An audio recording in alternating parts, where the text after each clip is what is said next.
በስቃይ ዛሬ በተስፋ ነገ በውላ አቤት ያ ጊዜ ስትመጣ ጌታ ለዳኑት ሰላም ላጣን ሁካታ አሁን ቶሎ ቶሎ አሁን ቶሎ ቶሎ አሁን ቶሎ ቶሎ አሁን ቶሎ ቶሎ አንድ አፍታ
አባቶች የቀደሙቱ ለፍቅር ኖረው ለፍቅር ሞቱ።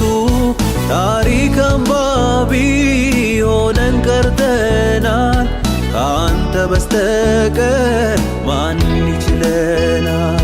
የነሱ አምላክ ዛሬም ሕያው ነህ፣ እባክህ ጎብኘን ለስም ብለህ። ጌታ ሆይ ኢየሱስ ሆይ ጌታ ሆይ አትመጣም ሆይ?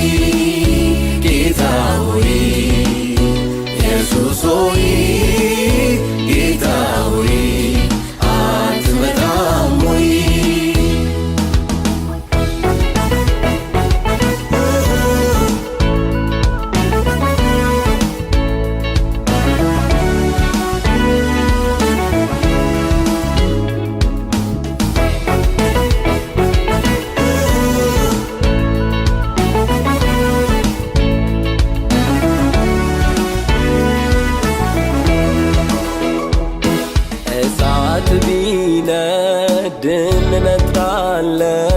መዶሻ ብትልክ እንሰባበራለን፣ ውሃ ብታፈስ እንጸዳለን። ዝም ካልከን ግን እንጎዳለን። ዛሬም ወደ አንተ መጥተናልና ቤትህን ሙላው በክብር ደመና።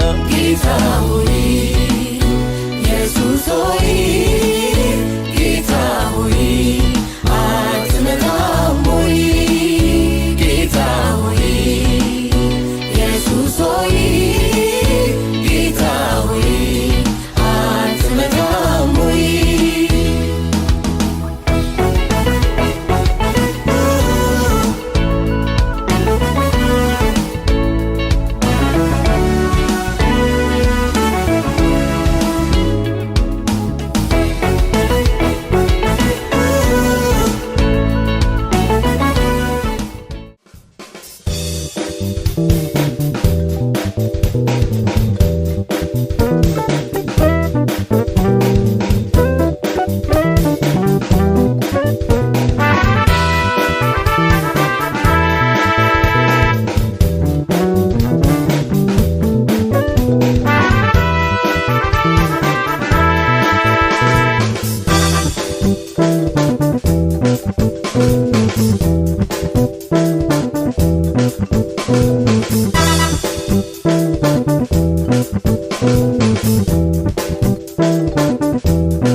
ሰላም ጤና ይስጥልኝ። እንደምናላችሁ የጌታ ሰላምና ጸጋ ይብዛላችሁ።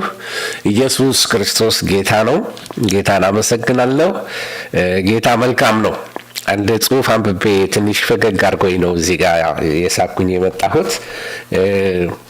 እንግዲህ እንደምታውቁት አሁን ዛሬ ነው፣ ትናንትና ማታ ነው ሜምበርስ ክለብ በሶስት የተከፋፈለ ሜምበርስ ክለብ አረኩኝና አንዳንዶቻችሁ ትምህርቱን ጀምራችሁ ወደ ሜምበርስ ኦንሊ ውስጥ ከገባባችሁ የሆነ መንገድ ፈልጋለሁ። አይዟችሁ። ግን ምንድነው ያስፈለገን ምክንያት በጽሁፍ እንደነገርኳችሁ የተወሰኑ ሰዎች እስከ ዛሬ ያገዙን እግዚአብሔር ይባርካቸው። አንዳንዶች ትራንስፖርት፣ አንዳንዶች ለሚሽነሪዎች በተለያየ መንገድ የሚያግዙን ከተለያየ ቦታ ሰዎች አሉ። እግዚአብሔር ይባርካቸው። ስማቸውን አልጠራም፣ ጌታ ብድራታቸውን ስለሚመልስ። ግን ብዙዎቻችን ከዛ ውስጥ በጣም በቃ 1% ነው በዚህ አገልግሎት ላይ ፓርቲሲፔት እያደረገ ያለውና የምንችል ሰዎች አንድ ኮፊ 5 ብር ናትና 5 ብር በወር ማለት ነው። በወር 5 ብር ለኮፊ የምትሆነዋል እንደው የአንድ ቀን ኮፊ ሳክሪፋይስ ብታረጉና ሚሽን ላይ ኢንቨስት ብታደርጉ የሚል ግብዣ ነው።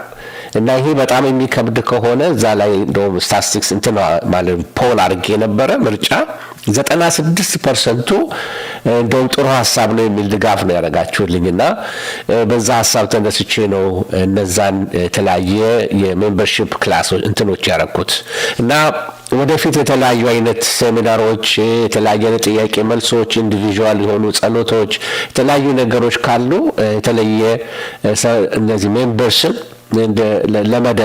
ለማገልገል በተለየ መንገድ ለማድረግ ነው። ለሚኒሽኑን ለምትደግፉን ማለት ነው።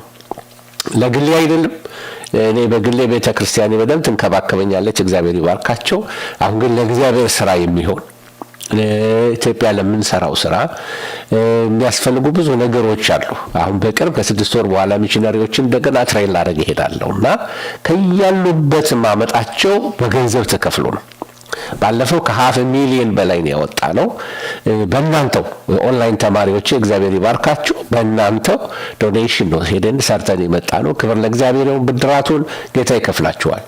አሁንም በቀጣይነት ለማድረግ ሰዎችን ሁሉ ጊዜ ከመጠየቅ አንድ ሰው 5 ብር በወር በተለይ ኖርዝ አሜሪካ ላይ ያላችሁ እና ካናዳ፣ አሜሪካ፣ አውሮፓ ያላችሁ፣ አውስትራሊያ ያላችሁ፣ ሚድል ኢስትም ላላችሁ የምትችሉ ይመስለኛል እና 5 ብር $5 በወር ማለት ናት እና ብዙ ነን።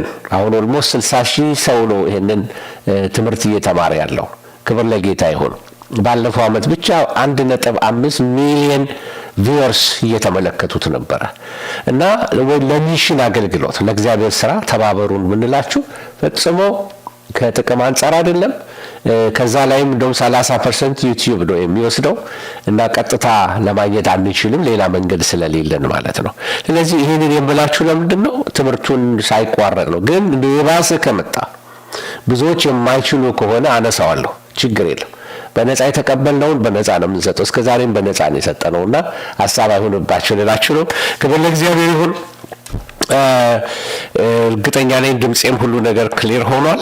ትንሽ ጊዜ ጉንፋን ነበረኝ፣ ግን ጌታ ይመስገን በጣም ደህና ነኝ። ጌታ ረድቶኛል። እንጸልይና ወደ እግዚአብሔር ቃል እንሄዳለን። በዚህ ኤሪያ ላይ ጥያቄ ካላችሁ ኢንከሬጅ አደርጋችኋለሁ። ሁላችሁም ፓርቲሲፔት እንድታደርጉ ልኬላችኋለሁ ሊንኩን። 5 ብር በቃ የመጀመሪያዋን ሌቭል። ሌሎቹን ሌቭል እንኳን ላነሳቸው እችላለሁ፣ ግድ አልፈልግም። ሁሉ ሰው አቅሙን 5 ብር በወር ለሚሽን 316 አገልግሎት ዶኔት ብታደርጉን ኢትዮጵያ ውስጥ ለምናስተምራቸው፣ ለምንገዛው ማቴሪያሎች፣ የተለያየ ኦፊሶች ለምንከራየው፣ ለትራንስፖርት፣ ለምግብ፣ ለተለያየ ነገር ለሚሽነሪዎች ሰፖርት የምናደርግበት ለአንድ ሚሽነሪ በወር 4,000 ብር ነው የምንከፍለው በኢትዮጵያ ብር ማለት ነው። ትንሽ ናት እና ሚሽነሪ ስፖንሰር ለማድረግ የተለያየ ነገር ያስፈልገናል። ይሄን በግልጽነት የነገርኳችሁ ለምንድን ነው? ከጥቅም አንጻር እንዳላረኩት እንድታውቁ ነው። እግዚአብሔር አምላክ ይባርካችሁ። ስለዚህ የምትችሉ ለማትችሉ ኮዱን እሰጣችኋለሁ፣ ገብታችሁ ማየት ትችላላችሁ። በተለይ ከኢትዮጵያ ለማትችሉ ሰዎች የእናንተ ሌላ መንገድ ፈልግላችኋለሁ። እግዚአብሔር ይረዳናል። በተለይ ሰሜን አሜሪካ ያለ ነው፣ አውሮፓ ያለ ነው፣ ሚድል ኢስት ያለ ነው የምንችል ይመስለኛል። ጸጋ እግዚአብሔር ያብዛላችሁ። 5 ብር ሰጣችሁ አትከስሩም እና ብዙ አልችልበትም እንዲህ አይነት ነገር ግን ይኸው ጀምሬዋለሁ። ስለ ወንጌል ነው። ስለ ወንጌል ማህበርተኛ ሆኑ እና እየተጠቀማችሁ ከሆነ ሌሎችን የምንጠቅምበት ሌሎቹም ጋር መልእክቱን እንድናደርስ አግዙልላችሁ ነው። እግዚአብሔር ይባርካችሁ። እንግዲህ ይሄ ምንድነው? ልደቱ የጌታ ነው። የልደቱ የጌታ ስለሆነ የኛ ልደት አይደለም፣ የጌታ ልደት ነው ካልን ለልደቱ የሚሆነውን ዛሬ ሜምበርሺፕ የምትችሉ ሰዎች ሜምበርሺፕ ብትገቡ ቀላል ነው። የላኩላችሁ ሊንክ ክሊክ እያደረጋችሁ የመጀመሪያዋን እንድትነኩ ነው። ሌሎች አሉ 14 ብር 29 ብር ምናምን የሚል አለ። እሱን ትታችሁ ብትፈልጉ የመጀመሪያዋን 5 ብሯን እሷን ኮሚትድ ሆናችሁ ከገዛችሁን እግዚአብሔር አምላክ ይባርካችሁ። ብዙዎችን በዚህ ፓርቲሲፔት እንዲያደርጉ እኔ የሰራሁት እንዳንል በጋራ ሰራ ነው እንድንል ይሄው እግዚአብሔር መንግስት በጋራ ሰራን፣ የእግዚአብሔርን ስራ አብረን ሰራን ብለን ደስ እንዲለን አብረን እንድናመሰግን ፓርቲሲፔት አድርጉ፣ የወንጌል ማህበርተኛ ሁኑ ብዬ ጋብዛችኋለሁ። እግዚአብሔር አምላክ ይባርካችሁ። እሺ ብዙ ረጅም ሰዓት ወሰድኩ የመሰለ ማስታወቂያ ይቅርታ።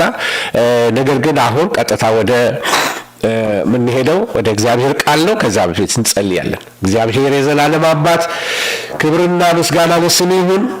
መንፈስ ቅዱስ ሆይ የጸጋ ሁሉ አምላክ ከኛ ጋር እንድትሆን ዛሬ ማለዳም ጌታ ሆይ እድሜ ሰጥተህን፣ ጊዜ ሰጥተህን፣ ጤና ሰጥተህን፣ ሰላም ሰጥተህን ወደ ዓመቱ መጨረሻ እየተቃረብን መጥተናል። ምሕረትህ ገኖልናል። ክብር ለስምህ ይሁን። ቸርነቱና ምሕረቱን ከኔ ያላራቀ እግዚአብሔር ይመስገን ተብሎ እንደተጻፈ ጌታ ሆይ ስለ ቸርነትህ ስለ ምሕረትህ ተመስገን። በዚህ ማለዳ በእኛ ሌሎችም በያሉበት ታይም ዞን ጌታ ሆይ ቅዱሱ መንፈስ እንዲባርካቸው የቃልን ደጆች እንድትከፍትልን እንድታስተምረን ጌታ ሆይ በቃል እውቀት እንድታበረታን ጌታ ሆይ በቃልህ እየበረታን እንድንሄድ የሚመጣውን ዘመን ደግሞ እግዚአብሔር አምላክ ሆይ በሁኔታዎች ላይ መረማመድ የምንችልበት መንፈሳዊ ጉልበት የምንቀበልበት መለኮታዊ እውቀት በውስጣችን እንዲገባ ጸልያለሁ። አንተን በማወቅ ባርከን። ሀብታችን አንተን ማወቅ ይሁን። ብልጥግናችን አንተን ማወቃችን ይሁን። ከአንተ ጋር መጣበቃችን ጌታ ሆይ የእኛ የመጨረሻ ምኞታችን ይሆንልን። በፍቅርህ ውስጣችንን አረስርሰው። የቀራንዮውን ፍቅር በልባችን አብራልን። ከድንዛዜ አንቃን፣ ከድካም አውጣን። እጅ ለበረከት በእኛ ላይ ትሆን። ተመስገን በኢየሱስ ክርስቶስ ስም አሜን አሜን። እሺ ጌታ እናመሰግናለን። እንግዲህ አልፎ አልፎ እንደምታውቁት ትንሽ ያው ጉንፋን አፍንጫዬ ላይ አለ እና አንዳንድ ነገሮች ሳረግ ብታዩ ቅር እንዳይላችሁ። ያው ቅዝቃዜ ያለ እኛ ጋር ቢሮዬም ትንሽ ትቀዘቅዛለች። ለዛ ነው። ጌታ እናመሰግናለን።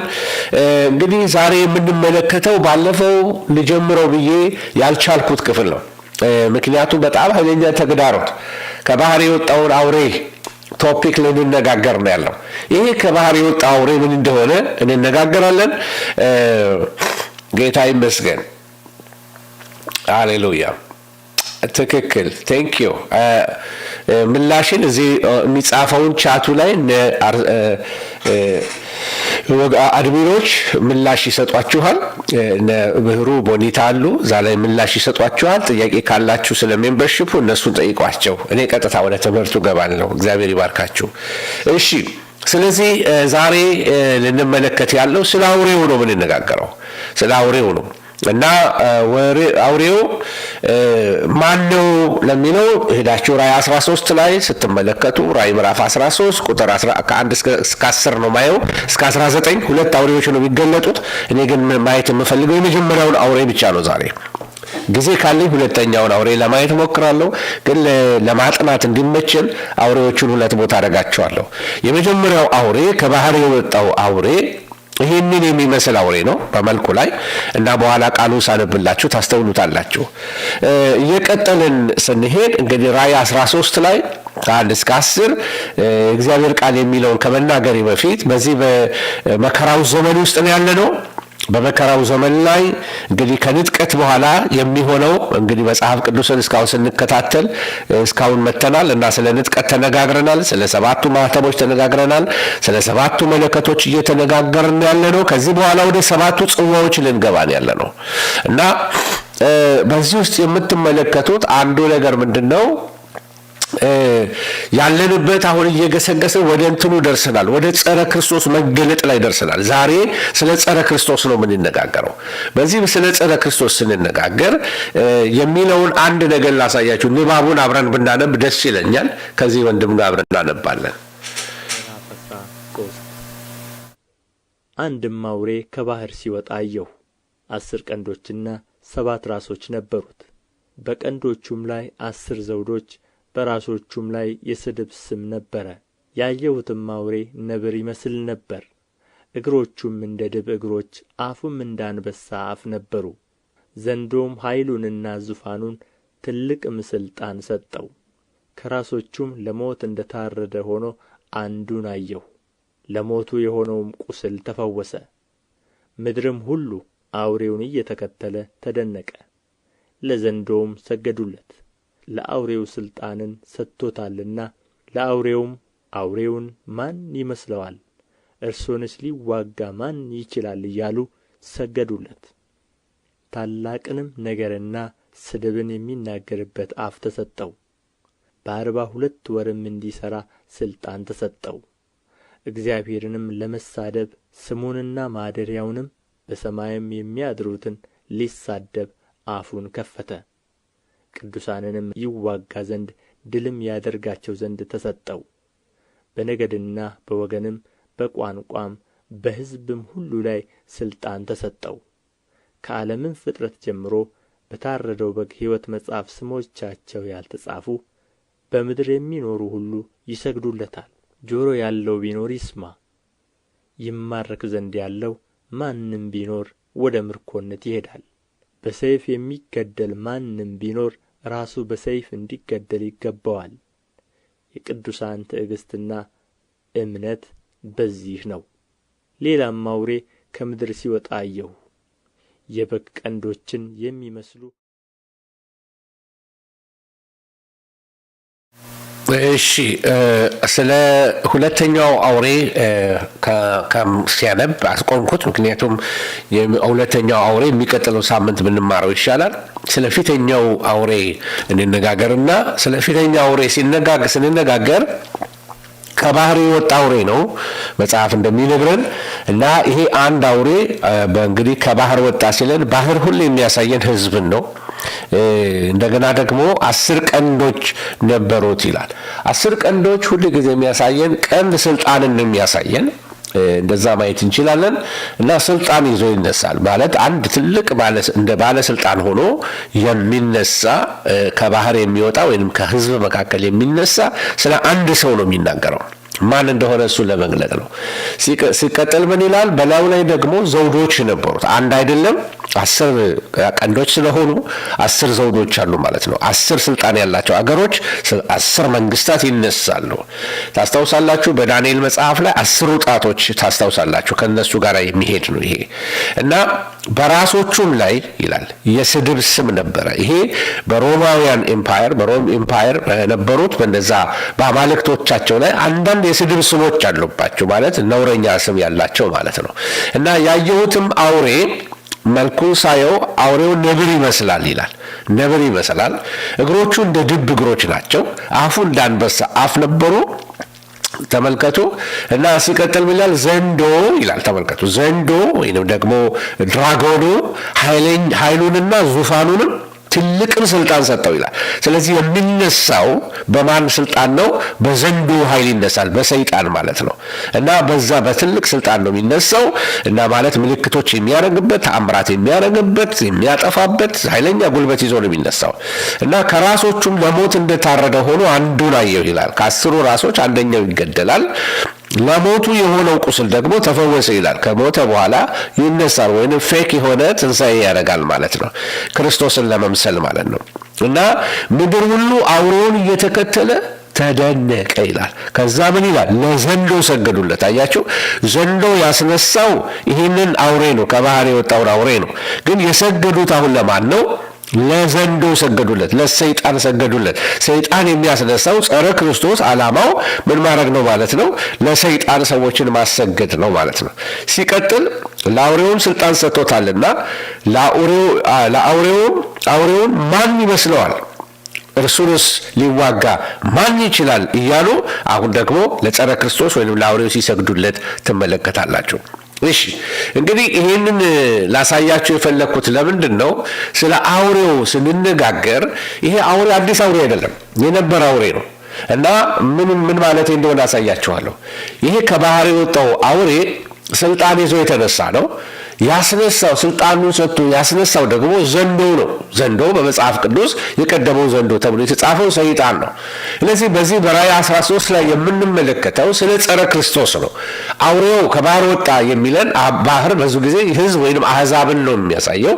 ምድር ሲል ደግሞ ብዙ ጊዜ ምድሪቱ ምድር የሚለው ወይም ላንድ ብሎ ሲናገር ስለ አይሁዶች ስለ እስራኤል ነው የሚናገረው። ስለዚህ 10 ቀንዶች ያሉት 7 ራሶች የነበሩት በቀንዶቹ ላይ ደግሞ 10 ዘውዶች ያሉበት በራሶቹ ላይ ስድብ ስም ያለበት አንድ አውሬ ተነሳ ይላል። እና ስለ መልኩ ሲናገር የሚገርም ነው። ስዕሉን ላሳያችሁ ፈልጋለሁ። ከዚህ በፊት ያያችሁት ይመስላል ይሄን ስዕል። ይሄ መልኩ የነብር ይመስላል ይላል። ተመልከቱ፣ ፊቱ የነብር ይመስላል። ነብር የሚያሳያችሁ በዚህ በዳንኤል ምዕራፍ 2 ላይ ባለው ራእይ መሰረት የግሪክን ኢምፓየር ነው የሚያሳየው ፊቱ። እንደገና ጥርሶቹ ተመልከቱ የአንበሳ ይመስላሉ። የባቢሎንን ኤምፓየር ያሳያቸዋል ወይም የባቢሎንን መንግስት ያሳያል። ሲቀጥል ደግሞ እግሮቹ ደግሞ ፋርስና ሜዶንን ያሳያሉ። ስለዚህ የድብ እግር ነው ያላቸው። እና ተመልከቱ እግሩ የሌላ ነው፣ ጥርሱ የሌላ ነው፣ ፊቱ የሌላ ነው።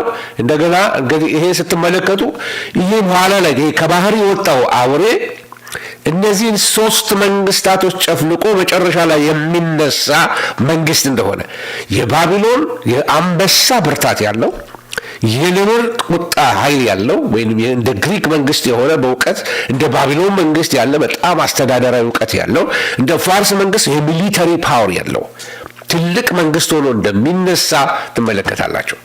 እንግዲህ አውሬ ይሄንን ነው የሚመስለው። በትንቢታዊ ነገር ላይ ስትመለከቱ ይሄ አውሬ ምንድነው የሚለው ቁጥር 3 ላይ ሄዳችሁ ስትመለከቱ ታላቅ ነገርና ስድብ የሚናገርበት አፍ ተሰጠው ይላል። በ42 ወርም እንዲሰራ ስልጣን ተሰጠው ይላል። ይሄ በቃ የተፈቀደለት 42 ወር ነው። በመጽሐፍ ቅዱስ ላይ 3 ዓመት ተኩል የመጨረሻው ታላቁ የመከራ ዘመን 3 ዓመት ተኩል ማለት 42 ወራት ማለት ነው ካልኩሌት ስታደርጉት። ስለዚህ በዛ 42 ወራት ምን ያደርጋል? እግዚአብሔርን ለመሳደብ ስሙን ማደሪያውን በሰማይ የሚያድሩትን ሊሳደብ አፉን ከፈተ ይላል። ስለዚህ የእግዚአብሔርን ክብር፣ የእግዚአብሔርን ጽድቅ፣ የእግዚአብሔርን ልዕልና የሚንቅ ትዕቢተኛ እንደሆነ ይህ አውሬ የመጨረሻው መንግስት የጸረ ክርስቶስ መንግስት ይህንን ያሳያቸዋል። ስለዚህ ቅዱሳንን ደግሞ የሚዋጋ በተለይ በመከራው ዘመን የሚድኑትን ወደ እግዚአብሔር መንግስት የሚመጡትን ድል ያደርጋቸዋል። ብዙዎችን ይገድላቸዋል። በነገድ፣ በወገን፣ በቋንቋ፣ በህዝብ ሁሉ ላይ ስልጣን ተሰጠው ይላል። ስለዚህ ከዓለም ፍጥረት ጀምሮ በታረደው በግ ሕይወት መጽሐፍ ስሞቻቸው ያልተጻፉ በምድር የሚኖሩ ሁሉ ይሰግዱለታል፣ ለአውሬው ለጸረ ክርስቶስ ማለት ነው። ስለዚህ ይህንን ጥቅስ አሁን ያነበብኩላችሁ ሃይላይት አድርጌ ለማሳየት ያህል ተመልከቱ። ተሳዳቢ እንደሆነ ይገልጥልናል። 42 ወራት እንደተሰጠው ተሳዳቢነቱ ሲያደምቀው ተመልከቱ። ገዳይ እንደሆነ እንደገና ደግሞ እንደሚመለክ ሁሉ ጸረ ክርስቶስ እንደሚመለክ ይህንን በዚህ 13 ላይ ያለውን ትመለከታላችሁ ማለት ነው። ምዕራፍ 13 ላይ ጨምረን ከተመለከትን ጥቅሱን ጆሮ ያለው ቢኖር ይስማ ይላል። ይማረክ ያለው ቢኖር ይማረካል፣ ወደ ምርኮነት ይሄዳል። በሰይፍ የሚገደል ማንም ቢኖር ራሱ በሰይፍ እንዲገደል ይገባዋል። የቅዱሳን ትዕግስትና እምነት በዚህ ነው ይልና ሌላም አውሬ ይላል። ይህንን አውሬ ተዋዋለሁ ኔክስት ዊክ እንድነግራችሁ ብዬ ነው። ሰፋ አድርጌ ላሳያችሁን ይሄኛውን ቻፕተር 2 ቦታ እንከፍለዋለን። እሺ ይህንን ካልኳችሁ እንግዲህ ስለ እነዚህ 2 አውሬዎች የሚናገር መጽሐፍ ነው። ምዕራፍ 13 የሚናገረው ስለ 2 አውሬዎች ነው የሚናገረው። ስለዚህ በጣም ከባድ ጊዜ ይሆንባቸዋል። ይሄ አውሬ ሲነሳ አውሬው የራሱ የሆነ ምስል እንደሚኖረው፣ አውሬው ቁጥር እንደሚኖረው እሱን ለያይቼ ነው የሚያሳያችሁ። የብዙዎቻችሁ ኢንትረስት ስለሆነ 666 ምንድን ነው? የአውሬው ምስል ምንድን ነው? the image of the beast ምንድን ነው? ብዙዎች የሚነግሩን በጣም ብዙ የሚሉት ነገር አላቸው ከቴክኖሎጂ ጋር በተያያዘ። ምንድን ነው መጽሐፍ ቅዱስ የሚለው? እሱን መርምሬ ላሳያችሁ ሞክራለሁ። እና የራእይ 13ን አውዱን በጠቅላላ አድርገን ስንመለከት ራእይ 13 እግዚአብሔርን ለመቃወም ከሰይጣን ጋር የተሰለፉ 2 አውሬዎች ነው የሚያሳያችሁ። አንደኛው ፖለቲካዊ ሊደር ነው፣ ሁለተኛው ደግሞ ሃይማኖታዊ ሊደር ነው። የመጀመሪያው አውሬ የፖለቲካ መሪ ነው፣ ጸረ ክርስቶስ ነው። ሁለተኛው አውሬ ግን የሃይማኖት መሪ ነው የሚሆነው። ኔክስት ዊክ እንመለከተዋለን እሱ። ስለዚህ ሁለቱም የፖለቲካው አስተዳደር የሃይማኖትም ስርዓቶችን የሚወክሉት እነዚህ 2 ሰዎች በ2 አውሬዎች መስሏቸው ይህንን ዮሐንስ በራእይ ይናገራቸዋል። አውሬዎቹ ደግሞ በመጨረሻው ዘመን በመንፈሳዊ ግጭት ውስጥ ዋና አካላት እንደሚሆኑ፣ የመጨረሻው ዘመን ለመበጥበጡ ክፉ ለመሆኑ አስከፊ ነገር እንደሚመጣ ምክንያቶቹ እነዚህ ናቸው። ስለዚህ ምዕራፍ 13ን ስታጠኑ ምንድነው የመጀመሪያው ነገር? ምንድነው በዓለም ላይ የሚሰሩትን የክፉ ኃይሎችን ለመግለጥ እነማን እንደሆኑ ከነገሮች መክፋት በኋላ ከፖለቲካው ጀርባ ማን እንዳለ እንደገና ከሃይማኖቱ መበጥበጥ ጀርባ ማን እንዳለ ለማሳየት ከፖለቲካው ጀርባ ይሄ አውሬ አለ። ሁለተኛ አውሬ ደግሞ ከሃይማኖቱ ጀርባ ሆኖ የዓለምን ሕዝብ እንዴት እንደሚያስጨንቀው እንመለከታቸዋለን። ስለዚህ አማኞች ደግሞ የተጻፈበት 2 ዓላማ ምንድነው? የመጀመሪያው በዓለም ላይ የሚሰራው በመጨረሻው ዘመን የሚሰራው የክፉ ኃይል ማን እንደሆነ ሊያሳየን፣ ሁለተኛው ደግሞ አማኞች በዚህ መከራ ውስጥ ጸንተው እንዲጸኑ ለማስጠንቀቅ። በቃ የቅዱሳን ትዕግስት በዚህ ነው። 42 ወራት ሊጸኑ እንደሚገባቸው፣ ቁጥርን እንዳይወስዱ፣ ቁጥሩን የወሰደ የመዳን ቻንስ እንደሌለው ይህንን ነው ሊያሳያቸው ሞክረው። እሱ ስለ ቁጥሩ አታስቡ፣ እንነጋገራለን። ለዚህ በዚህ በምዕራፍ 13 ቁጥር 10 ላይ ስትሄዱ ቁልፉ መልእክት እዛ ጋር ነው ያለው። ቅዱሳን በትዕግስት መጽናት እንዳለባቸው በአውሬው ምክንያት፣ በ2 አውሬዎች ምክንያት ምድር ስትታመስ፣ ኢኮኖሚው ሲታመስ፣ ፖለቲካው ሲታመስ፣ ሃይማኖቱ ሲታመስ፣ በዚህ መካከል እውነተኛ አማኞች መጽናት እንዳለባቸው እስከ መጨረሻ የሚጸና እሱ ይድናል ይላል መጽሐፍ ቅዱስ በሌላም ክፍል ላይ። ስለዚህ የመጀመሪያው አውሬ ምንድነው ብለን ለመነጋገር ያህል ወደዛ ወስጄ ላሳያችሁ ፈልጋለሁ። የመጀመሪያው አውሬ መጀመሪያ መገለጫዎቹን ላሳያችሁ ፈልጋለሁ። ከባህር የወጣው የመጀመሪያው ከባህር የወጣው አውሬ ምዕራፍ 13 ከ1 እስከ 2 ላይ 10 ቀንዶች ያሉት ነው። በላዩ ላይ ስድብ ስም ብያችኋለሁ። ምንድነው የሚያሳያችሁ? ይሄ ቀንዱ ኃይለኛ መሆኑ፣ ጨካኝ የሆነ የፖለቲካ ስርዓት እንደሚመጣ ወይንም ደግሞ የጸረ ክርስቶስ ኢምፓየር በምድር ላይ እንደሚመሰረት ለማሳየት ነው።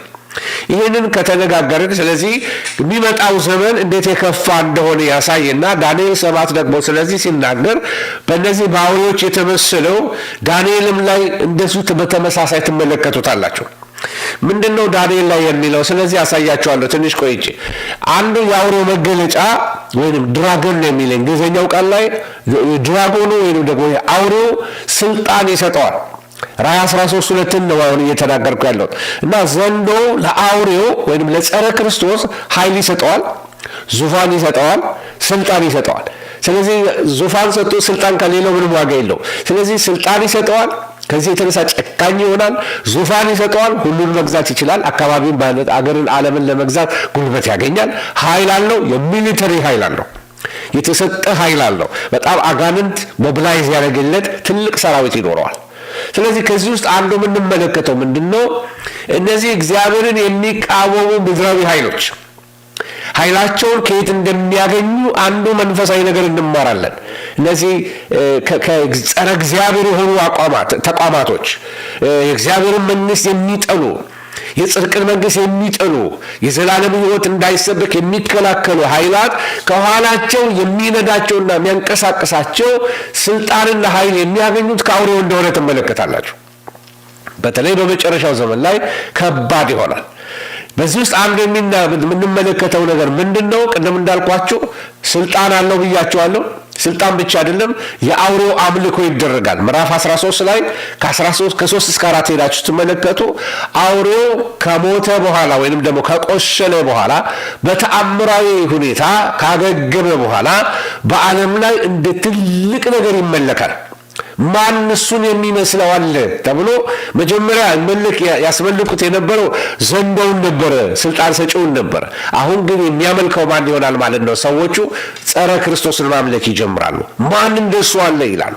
በቃ ማታለል ያደርጋል፣ ጣዖት አምልኮ ያደርጋል።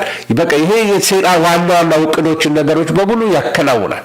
ይሄ ብቻ አይደለም፣ የአውሬውን አምልኮ እንመለከታለን። በዚህ የመጨረሻ ዘመን ላይ ጸረ ክርስቶስ ሲመለክ እንደገና ሲሳደብ እግዚአብሔርን በግልጽ ሲስተሙ ሲሰደብ፣ በፖለቲካ ሲስተም እግዚአብሔርን አለማክበር፣ የእግዚአብሔርን ስርዓት ሆነ ብሎ መቃወም፣ የእግዚአብሔርን መንግስት የክርስቶስን መንግስት ማዋረድ፣ ማጥላላት፣ መናቅ፣ እግዚአብሔርን ሕግጋቶች መናቅ በዚህ የጸረ ክርስቶስ መንግስት ይሆናል ማለት ነው።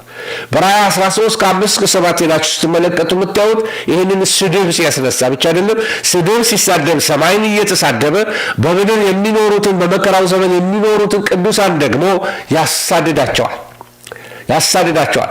ቀንድ አለው የሚዋጋ ማለት በስልጣኑ የሚጠቀም በእግዚአብሔር ሕዝብ ላይ የሚዋጋ ትዕቢተኛ፣ የስድብን ቃል የሚናገር በአማኞች ላይ ታላቅ ስደት የሚያስነሳ የፖለቲካ መሪ ይሆናል ማለት ነው። ይሄ ግሎባላይዝ የሆነ በዓለም ዙሪያ ሁሉ የሚሆን ነው። ስለዚህ የመጣ ያለው ነገር ምንድነው? በጥላነት የሚያሳየን አንድ ዓለምን ብቻውን እንደ ሂትለር የሚገዛ መሪ። በቃ ሰይጣን የሚሰጠው ጉልበት ይሄን ነው። ፖለቲካውን የሚገዛ ፖለቲካውን እንዲገዛ ደግሞ ሃይማኖቱንም ያስገዛለታል። ለሃይማኖቱ ደግሞ ከምድር የሚወጣ ሌላ አውሬ ይመጣል። በኋላ እሱን እንነጋገራለን ሌላ ጊዜ። ስለዚህ እዚህ ላይ ያለው የምንመለከተው በመግቢያችን ላይ ይሄ የመጀመሪያው አውሬ ከባህር የወጣው አውሬ ጸረ ክርስቶስ ስሞቻቸው በበጉ የሕይወት መዝገብ ላይ የተጻፉትን ብቻ እነሱን ለማሳደድ ይነሳል። ምክንያቱም አውሬውን ለማምለክ ይቃወማሉ፣ ሌሎችንም እንዳመልኩ ይቃወማሉ። ሞስት ፕሮባብሊ እነዛ ሁለቱ ነቢያቶች የሚነሱበትም ጊዜ የሚገደሉበትም ጊዜ ይሄ ጊዜ ሊሆን ይችላል ብዬ አምናለሁ። ስለዚህ ለክርስቶስ ታማኝ መሆን እንደ ቁልፍ እንደሆነ መሞት መሸነፍ እንዳልሆነ፣ ስለ ክርስቶስ መሰዋት ማሸነፍ እንደሆነ ዮሐንስ መልእክቱ ይሄ ነው። ጸረ ክርስቶስ በታላቅ ቁጣ ዘንዶ በታላቅ ቁጣ ወደ ምድር ይወርዳል። አመፅ ይሆናል። እግዚአብሔርን የሚሳደብ ይሆናል። ነገር ግን ለክርስቶስ ታማኝ ሆኖ መሞት ማሸነፍ እንደሆነ፣ ድል መንሳት እንደሆነ ክብር ለእግዚአብሔር ይሁን። ስለዚህ ሰይጣን አሸነፍኳቸው ነው የሚለው ሲገላቸው። ትክክል ነው። በስጋ ሲታይ አሸንፏቸዋል። ነገር ግን አሸንፈውታል። አልሰገዱለትም፣ አልተንበረከኩለትም። ከንፈሮቻቸው የእሱን ጣዖታቶችን አልሳሙለትም። ስለዚህ የጽናት ጥሪ ነው እዚህ ላይ ዮሐንስ እየጠራ ያለው። በዛ ዘመን እንዳትረሱ ኔሮም የሚያሳድድበት ቄሳር የሚመለክበት ዘመን ነው። ስለዚህ እነዚህ ትምህርቶች ምን ያደርጓቸዋል? ክርስቲያኖችን ኢምፓወር ያደርጓቸዋል፣ ያበረታታቸው ነበረ። ስለዚህ እንደ መግቢያችን ላይ እንግዲህ የምንመለከተው ዛሬ በጣም ዝነኛ ስለሆነው በመጽሐፍ ቅዱስ ውስጥ እንግዲህ ከታወቁት የብሉይ ኪዳን ነቢያት መካከል የሙሴ ስም ወደ ኦልሞስት 770 አካባቢ ተጠቅሷል። የአብርሃም ስም ወደ 300 ጊዜ ተጠቅሷል። ከነዚህ ቀጥሎ ደግሞ በብዙ የተነገረለት ሰው ማን ነው ካላችሁ የክርስቶስ ተቃዋሚ ነው። ጸረ ክርስቶስ ማን ነው? መጀመሪያ በምን ስም እንደሚጠራ ላሳያችሁ ፈልጋለሁ። ጸረ ክርስቶስ የሚጠራበት ስሞች የመጀመሪያው መጽሐፍ ቅዱስ የሚነግረን በኢሳይያስ 14:4 ላይ የባቢሎን ንጉሥ ይለዋል። እንደገናም በትክክል ደግሞ ሉሲፈር ተብሎ ተጠርቷል፣ የአባቱ ልጅ ስለሆነ እና ትንሹ ቀንድ ይለዋል ዳንኤል። እንደገና የሚያስፈራ መልክ ያለው አውሬ በዳንኤል 8 ላይ፣ ዳንኤል 9 ላይ የሚመጣው ገዢ ወይንም ፕሪንስ ተብሎ ተጠርቷል። እንደገናም ዳንኤል 11 ላይ ደግሞ ፈቃዱን የሚያደርግ የሌሎችን ፈቃድ ግድ የማይሰጠው ዲክቴተር የሆነ ማለት ነው እና ፈቃዱን የሚያደርግ ንጉሥ ነው። የአመፅ ሰው ተብሎ ተጠርቷል፣ ወይንም የጥፋት ልጅ ተብሎ ተጠርቷል። እንደገናም ደግሞ በስሙ ጸረ ክርስቶስ የክርስቶስ ተቃዋሚ፣ እንደገናም ደግሞ አውሬው ዛሬ እንደምንመለከተው አውሬው ተብሎ ተጠርቷል። እንግዲህ ጸረ ክርስቶስ ማለት አንታይ ክራይስት ማለት ይሄ አንቲ ክራይስት ወይንም አንታይ ክራይስት የሚለው ቃል የክርስቶስ ተቃዋሚ ብለን መውሰድ እንችላለን።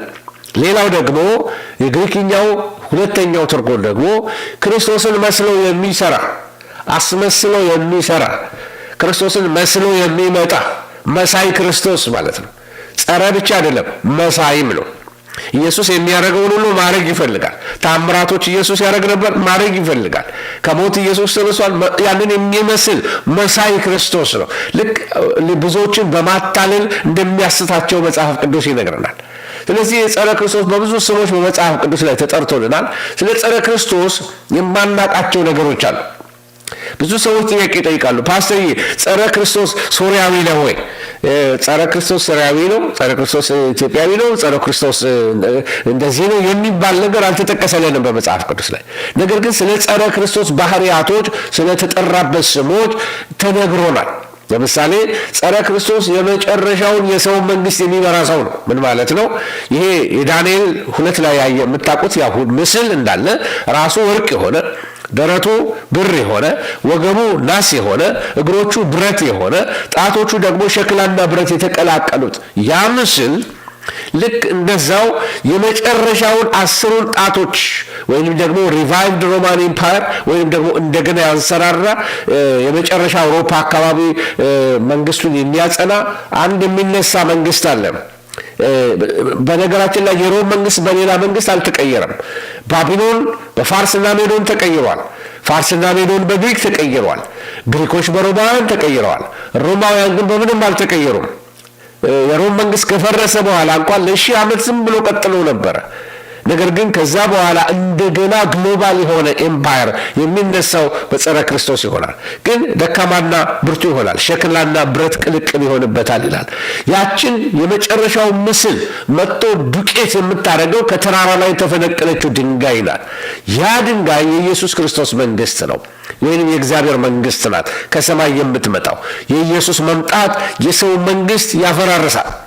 አሁን እንደምናውቀው ቦርደር አሁን እንዳለው አይሆንም። ጌታ ሲመጣ የሰው መንግስት ስርዓት ሁሉ ያፈርሰዋል። ክብር ለእግዚአብሔር ይሁን። ይሄ ድንበር የምንጣላበት ድንበር አይኖርም። የኔ ቴሪቶሪ የሚባል የለም። የነገድ የቋንቋ ጠብ የለም። የሰላም ንጉሥ የናዝሬቱ ኢየሱስ አለቃ ሆኖ በብረት በትር ሊገዛ በምድር ላይ ሊነግስ ኢየሱስ ይመጣል። ሃሌሉያ። ስለዚህ የጸረ ክርስቶስን መንግስት መጥቶ የሚያፈራርሰው ያንን ምስል ዶግ አመድ የሚያረገው ያንን መንግስቱን የሚያፈራርስበትና አዲስ የዓለም ስርዓት የሚያመጣው ጌታችን ኢየሱስ ክርስቶስ ነው። ስለዚህ የመጨረሻው የሰው መንግስት መሪ ማን ነው ከተባለ ጸረ ክርስቶስ ነው። ስለዚህ ከጸረ ክርስቶስ በኋላ ሌላ የሚመጣ መንግስት አይኖርም። የኢየሱስ መንግስት ብቻ ነው የሚመጣው። ሁለተኛ ነገር ስለ ጸረ ክርስቶስ ሌላው መሰረታዊ ነገር ማወቅ ያለብን ነገር ጸረ ክርስቶስ ከእስራኤል ጋር የ7 ዓመት የሰላም ስምምነት ይፈራረማል። ይሄ የሰላም ስምምነት ከባድ ነው። አሁን ያለውን የእስራኤልን ሁኔታ ተመልከቱ። መካከለኛ ምስራቅ ላይ ዜና አይጠፋም። በአሁን ከጋዛ ዞር ተብሎ ደግሞ አሁን ሶሪያ ነው ያለነው። ሶሪያ ደግሞ በሌላ መታመስ ውስጥ ነው ያለው። ልብና ወይንም ደግሞ ሌባኖን ሌላ ረብሻ ውስጥ ነው ያለው። በታች የሁቲ ወይንም ደግሞ የመኖች በራሳቸው ችግር ውስጥ ነው ያለው። ሚድል ኢስት እየታመሰ ነው ያለው። ያ ትንቢት ያለበት ኤሪያ ነው። ብዙ ትንቢት ተነግሮበታል። ስለዚህ ጸረ ክርስቶስ ከእስራኤል ጋር 7 ዓመት የሚፈራረመው ሞስት ፕሮባብሊ የሚሆነው ከመካከለኛው ምስራቅ ጋር ሰላም፣ አረቦች ጋር ሰላም፣ ከፍልስጤም ጋር ሰላም፣ መቅደሱን ለመስራት ሰላም፣ ሁሉን ነገር አመጣለሁ ተብሎ ዲል ያደርጋሉ። ነገር ግን ዮናስ 3 ቀን በአሳ ሆድ ውስጥና በሆድ ውስጥ ሌትና ቀን አድሮ እንደተተፋ ልክ እንደዛ እስራኤልን ትተፋለች። ኪዳኑን ይሰብራል። ጸረ ክርስቶስ አውሬነቱ ይገለጣል። ዓለምን ያስደመመው እውቀቱ፣ ዓለምን ያስገረመው ችሎታው፣ ሳይንቲፊክ እውቀቱ፣ ፖለቲካል እውቀቱ፣ ኢኮኖሚክ እውቀቱ ይሄ ነው የማይባል ሰው ይሆናል። ስለዚህ ጸረ ክርስቶስ ይሄ በአንድ ጊዜ አውሬነቱ ይመጣበታል። ከ3 ዓመት ተኩል በኋላ እዛ ለያዕቆብ ታላቁ መከራ ይጀምርበታል። ለእስራኤል ማለት ነው። ጸረ ክርስቶስ በኢየሩሳሌም መንግስቱን መመስረት ይፈልጋል። ስለዚህ ነው በቤተ መቅደስ ውስጥ የጥፋት ርኩሰት ያስቀምጣል፣ ጣዖት ያስቀምጣል፣ ስገዱልኝ ማለት ይጀምራል። ጌታ ኢየሱስ ክርስቶስ ምን አለ? እኔ በአባቴ ስም መጣሁ አልተቀበላችሁኝም፣ ሌላው ግን በራሱ ስም ይመጣባችኋል።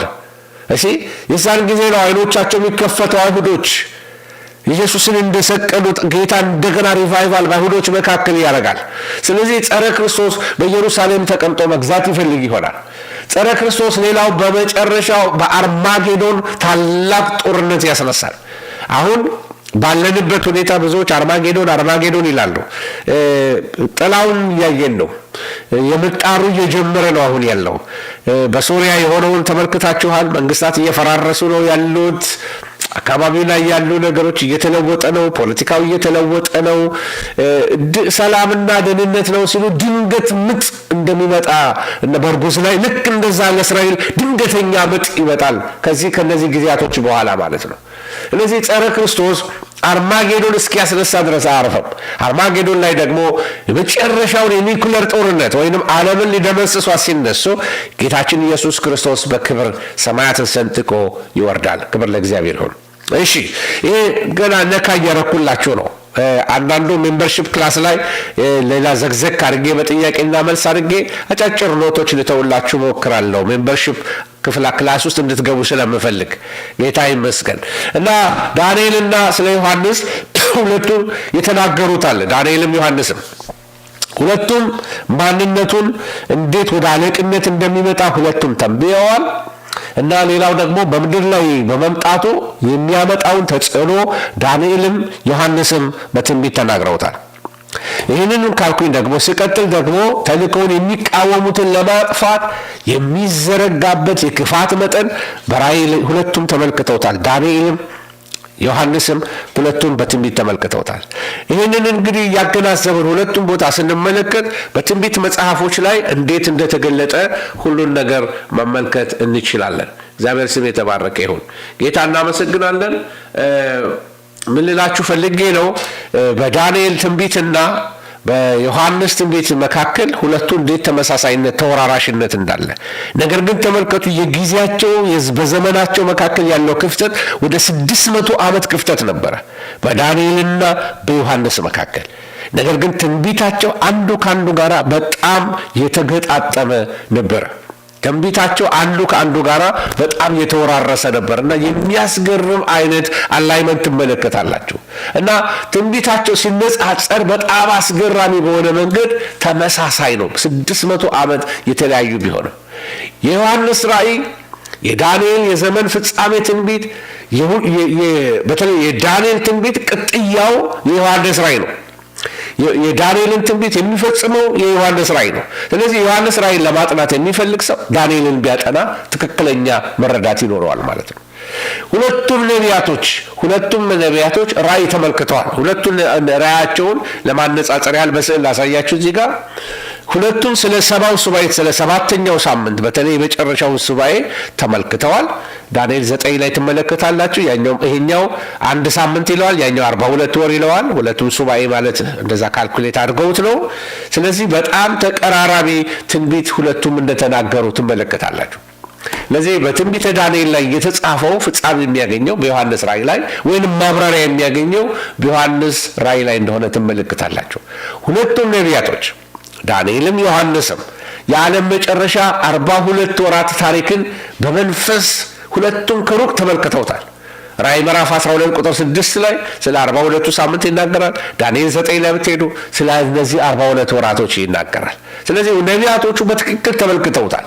ስለዚህ ዳንኤልንና ዮሐንስን ጎን ለጎን አድርገን ብዙ መማር የምንችላቸው ነገሮች አሉ። ለምሳሌ ሁለቱም ተመልከቱ ጸረ ክርስቶስን አውሬው በማለት ጠቅሰውታል። ሁለቱም እንደገና ዳንኤል ጸረ ክርስቶስን እንደ አራተኛ አውሬ አድርጎ ሲያስቀምጠው ትመለከታላችሁ።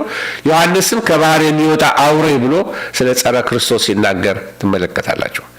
እየቀጠልኩኝ ቢሄድ ሁለቱም በምድር ላይ ታላቅ መከራ እንደሚሆን ተንብየዋል። ዳንኤል ከዚህ በፊት ሆኖ የማያውቅ ብሎ ሲገልጠው፣ እንደገና ዮሐንስ ደግሞ የቁጣና የመከራ ጊዜ እንደሆነ የእግዚአብሔር ቁጣ፣ የበጉ ቁጣ፣ የሰይጣን ቁጣ እያለ የቁጣ ዘመን እንደሚሆን ይናገራል። ቀጥለንም ስንመለከት ሁለቱም ነቢያት መልአኩ ሚካኤልን በመጨረሻው ዘመን ስለሚኖረው ሚና ተናግረዋል። በተለይ ዳንኤል ሲናገር ታላቁ ሕዝብን ሊታደግ ይመጣል ብሎ መልአኩ ሲናገረው ታያላችሁ። ሚካኤል ለአይሁዶች ጠባቂ ሆኖ ስለተሰጠ እሱ ታላቁ ሚካኤል ሕዝብን ይታደጋቸዋል ብሎ ሲናገር ትሰማላችሁ። እንደገና ደግሞ ዮሐንስም ደግሞ ከሰይጣን ጋር እንደሚዋጋ ሚካኤል እና መላእክቱ ዘንዶውን እንደሚዋጉት በራእይ 12 ቁጥር 7 ላይ ሁለቱንም ትመለከታላችሁ። ይህ ቀጥለን ደግሞ ስንሄድ ሁለቱም ነቢያቶች 10 ነገስታት በመጨረሻው ዘመን ይነሳሉ ብለዋል። ዳንኤልም ይህንን በቀንዶች ያሳይቶናል። ዮሐንስም ይህንን በ10 ቀንዶች በ10 አክሊሎች ሲያሳየን ትመለከታላችሁ። ስለዚህ እንዴት የእግዚአብሔር ቃል በ600 ዓመት ጋፕ ውስጥ ሁለቱም የሚተዋወቁ ሰዎች ይመስላሉ። አንዱ ከአንዱ ኮርጆ የሚናገር ይመስላሉ። ነገር ግን ሁለቱም ከእግዚአብሔር መንፈስ ወስደው ስለተናገሩ በጣም በውስጡ ተመሳሳይነት አንዱ በአንዱ ተፈጻሚነት ሲያገኝ ወይም አንዱ በአንዱ ኮንፈርሜሽን ሲያገኝ ትመለከታላችሁ። ሌላው ሁለቱም የሙታንን ትንሣኤ ተመልክተዋል። ዳንኤል ከመከራው ዘመን በኋላ ስለሚኖረው ትንሣኤ፣ ዮሐንስ ደግሞ እንደዚሁ አንገቶቻቸው ስለተቆረጡ ስለ እነዛ ሰማዕታቶች ሲናገር የእነሱ ትንሣኤ እንደሚሆን ለጊዜው እንዲቆዩ የተነገረላቸው ስለ እነሱ ይናገራል። ሁለቱም ጌታ መንግስቱን ሊመሰረት እንደሚመለስ የጌታችን የኢየሱስ ክርስቶስን መመለስ ሁለቱም ነቢያቶች ተናግረውታል። ዳንኤል የመሲሁ መንግስት የዘላለም መንግስትነት እንደሆነ ሲያሳየን በጣም በተደጋጋሚ ትመለከታላችሁ። ዮሐንስ ደግሞ ክርስቶስ ጦርነትን ሊያውጅ የመጨረሻውን ጦርነት ሊያውጅ በጠላት ላይ በክፋት ላይ ሊያውጅ እንደሚነሳ ይሄንን ዮሐንስ ራእይ ላይ ትመለከታላችሁ። እሺ ይሄንን እንግዲህ ለሬፈረንስ ለመግቢያ ያህል ከተነጋገርን በተለምዶ ስለ ዮሐንስ ራእይ ወይም ደግሞ ስለ ጸረ ክርስቶስ የሚነገሩ ነገሮች አሉ። ተለምዷዊ ናቸው። አንዳንዶች ምን ይላሉ? ኢየሱስ ጸረ ክርስቶስ አይሁዳዊ ነው እና ከዳን ወገን ይሆናል የሚል አስተምህሮቶች አሉ። አንዳንድ ትንቢቶችን ተመልክተው ነው። ምክንያቱም አርማቸው የእባብ አርማ ስለሆነ የዳን ነገድ የእባብ አርማ ስላለው ምናልባት ለዛ ይሆናል። ወይንም ደግሞ በመንገድ ደክመው በነበሩበት ሰዓት እባብ እንደዚህ አንዳንድ አባባሎች አሉ የሚገልጡበት አባባሎች። ያ መጽሐፍ ቅዱሳዊ ኤቪደንስ የለንም። በነገራችን ላይ የዳን ነገድ ኢትዮጵያውያኖቹ ናቸው። አሁን ያሉት ቤተ እስራኤል የዳን ወገኖች ናቸው እና ያንን ማለት በጣም ከእውነት የራቀ ይመስላል ብዬ አስባለሁ። ሌላ ጸረ ክርስቶስ ቤተ መቅደስን ለአይሁድ ይሰራላቸዋል የሚል ነገሮች ይነገራል። በመጨረሻ ውስጥ አይሁድ ጸረ ክርስቶስ ሊሰራላቸው አያስፈልግም ቤተ መቅደሱን። ምክንያቱም ቤተ መቅደሱ ኢቨን እኛ ባለንበት ዘመን ሊሰራ ይችላል። ሰላሙ ከመጣ አይሁዶች ሊጀምሩት ይችላሉ። ባለፈው እንደተነጋገርነው ጎን ለጎን ሊሰራ ይችላል። አክሳ ሞስክና በዚህ በዌይሊንግ ዎል አጠገብ በዚህ በግንቡ አጠገብ አይሁዶች ቢሰግዱበት እዛ ጋር ሊሰራ ይችላል። በምስራቁ በር ትክክል ያለው እንደውም የአይሁዶቹ ባዶ ቦታ ነው። ስለዚህ የግድ መስጊዱ ትክክለኛ ቦታ ላይ አይደለም እንደውም የሚል መረዳት ስላለ ጸረ ክርስቶስ ቤተ መቅደሱን ይሰራል የሚባለው የተለምዳዊ አባባል ነው። ጸረ ክርስቶስ ላይ ይሰራላቸው ይችላል። ሌላ ጸረ ክርስቶስ ደግሞ የሰላም ሰውና የዓለምን የንግድ ወይም የኢኮኖሚ የሚቆጣጠር ይሆናል። ሞስት ፕሮባብሊ ሊሆን ይችላል። እውቀት ያለው ሰው መሆን አለበት። ስለዚህ ጸረ ክርስቶስ አንዳንዶች አህዛብ ይሆናል። ምናልባትም ደግሞ አንዳንዶች ኤክስትሪም ሄዱና ሙስሊም ነው ብሎ ይናገራሉ። ይህን የሚሉበት ምክንያት ላሳያችሁ ይችላሉ በኋላ ላይ። ጸረ ክርስቶስ ሌላው መቅደሱን አይሰራም፣ ምናልባት ኤልያስ ያስጀምረዋል ይላሉ። ኤልያስና ሙሴ ይመጣሉ የሚለውን ቃል ተወስደው ኤልያስ ነው የሚያስጀምረው ብሎ የሚያምኑ ሰዎች አሉ። እንደ አማራጭ የሚወስዱ የሚቀርቡ ሌሎች መረዳቶች አሉ። ጸረ ክርስቶስ ለሚከተሉት ጊዜያዊ ሰላም፣ ለሚቃወሙት ሞት ያመጣል። ሜቢ ግን ለሚቃወሙትም ሰላም ከጸረ ክርስቶስ ይመጣል ብዬ አላምንም። ስለዚህ ጸረ ክርስቶስ የሚለው ስያሜ ራሱ የተሰጠው በሐዋርያው ዮሐንስ ነው። አንደኛ ዮሐንስ ላይ ጥቅሱን ባወጣላችሁ አንደኛ ዮሐንስ ላይ ሄዳችሁ ስትመለከቱ ልጆች ሆይ የመጨረሻው ሰዓት ነው፣ የክርስቶስ ተቃዋሚ ይመጣ ዘንድ እንደሰማችሁ አሁን እንኳን ብዙ የክርስቶስ ተቃዋሚዎች ተነስተዋል። ስለዚህ መጨረሻው ሰዓት እንደሆነ እናውቃለን ብሎ ይናገራል። እሺ ድምጼ ከረበሻችሁ አስተካክላለሁ። አይ ዶንት ኖ ሁላችሁ ላይ ከሆነ አላወኩም። ማይኩ ትንሽ ቢቀነስ እሺ። ቴንክ ዩ we will do that. ራቅ ባረገው ይሻላል መሰለኝ። ኦኬ አሁን ይሰማል ብዬ አስባለሁ ትንሽ። ኦኬ እሺ እና ምንድነው ልጆች ሆይ መጨረሻው ሰዓት ነው፣ የክርስቶስም ተቃዋሚ ይመጣ ዘንድ እንደሰማችሁ አሁን እንኳ ብዙዎች ስለ መጨረሻው ሰዓት እንደሆነ እናውቃለን ይላል። ኦኬ ይሄንን በዚህ እናውቃለን እና የክርስቶስ ተቃዋሚ የሚለውን ዮሐንስ ይጠቅስ ያላችሁ ተመልከቱ። እንደገና አንደኛ ዮሐንስ 2:22 ላይ ክርስቶስ አይደለም ብሎ ኢየሱስን ከሚክድ በቀር ውሸተኛ ማን ነው? አብንና ወልድን የሚክድ ይህ የክርስቶስ ተቃዋሚው ነው ይላል። ተመልከቱ። ስለ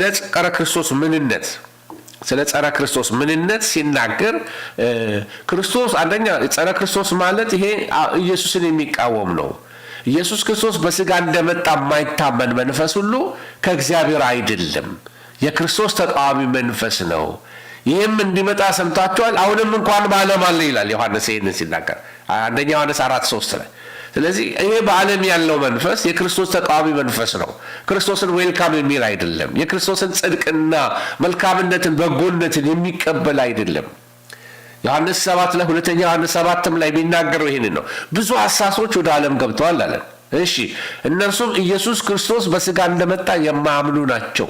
ይህ አሳቹና የክርስቶስ ተቃዋሚው ነው። ስለዚህ ኢየሱስ ክርስቶስ በስጋ እንደመጣ የማያምን ነው። ኦኬ ምን እያሉ ነው? አንደኛ ተቃዋሚ መንፈስ ነው ወይስ ተቃዋሚው ሰው ነው?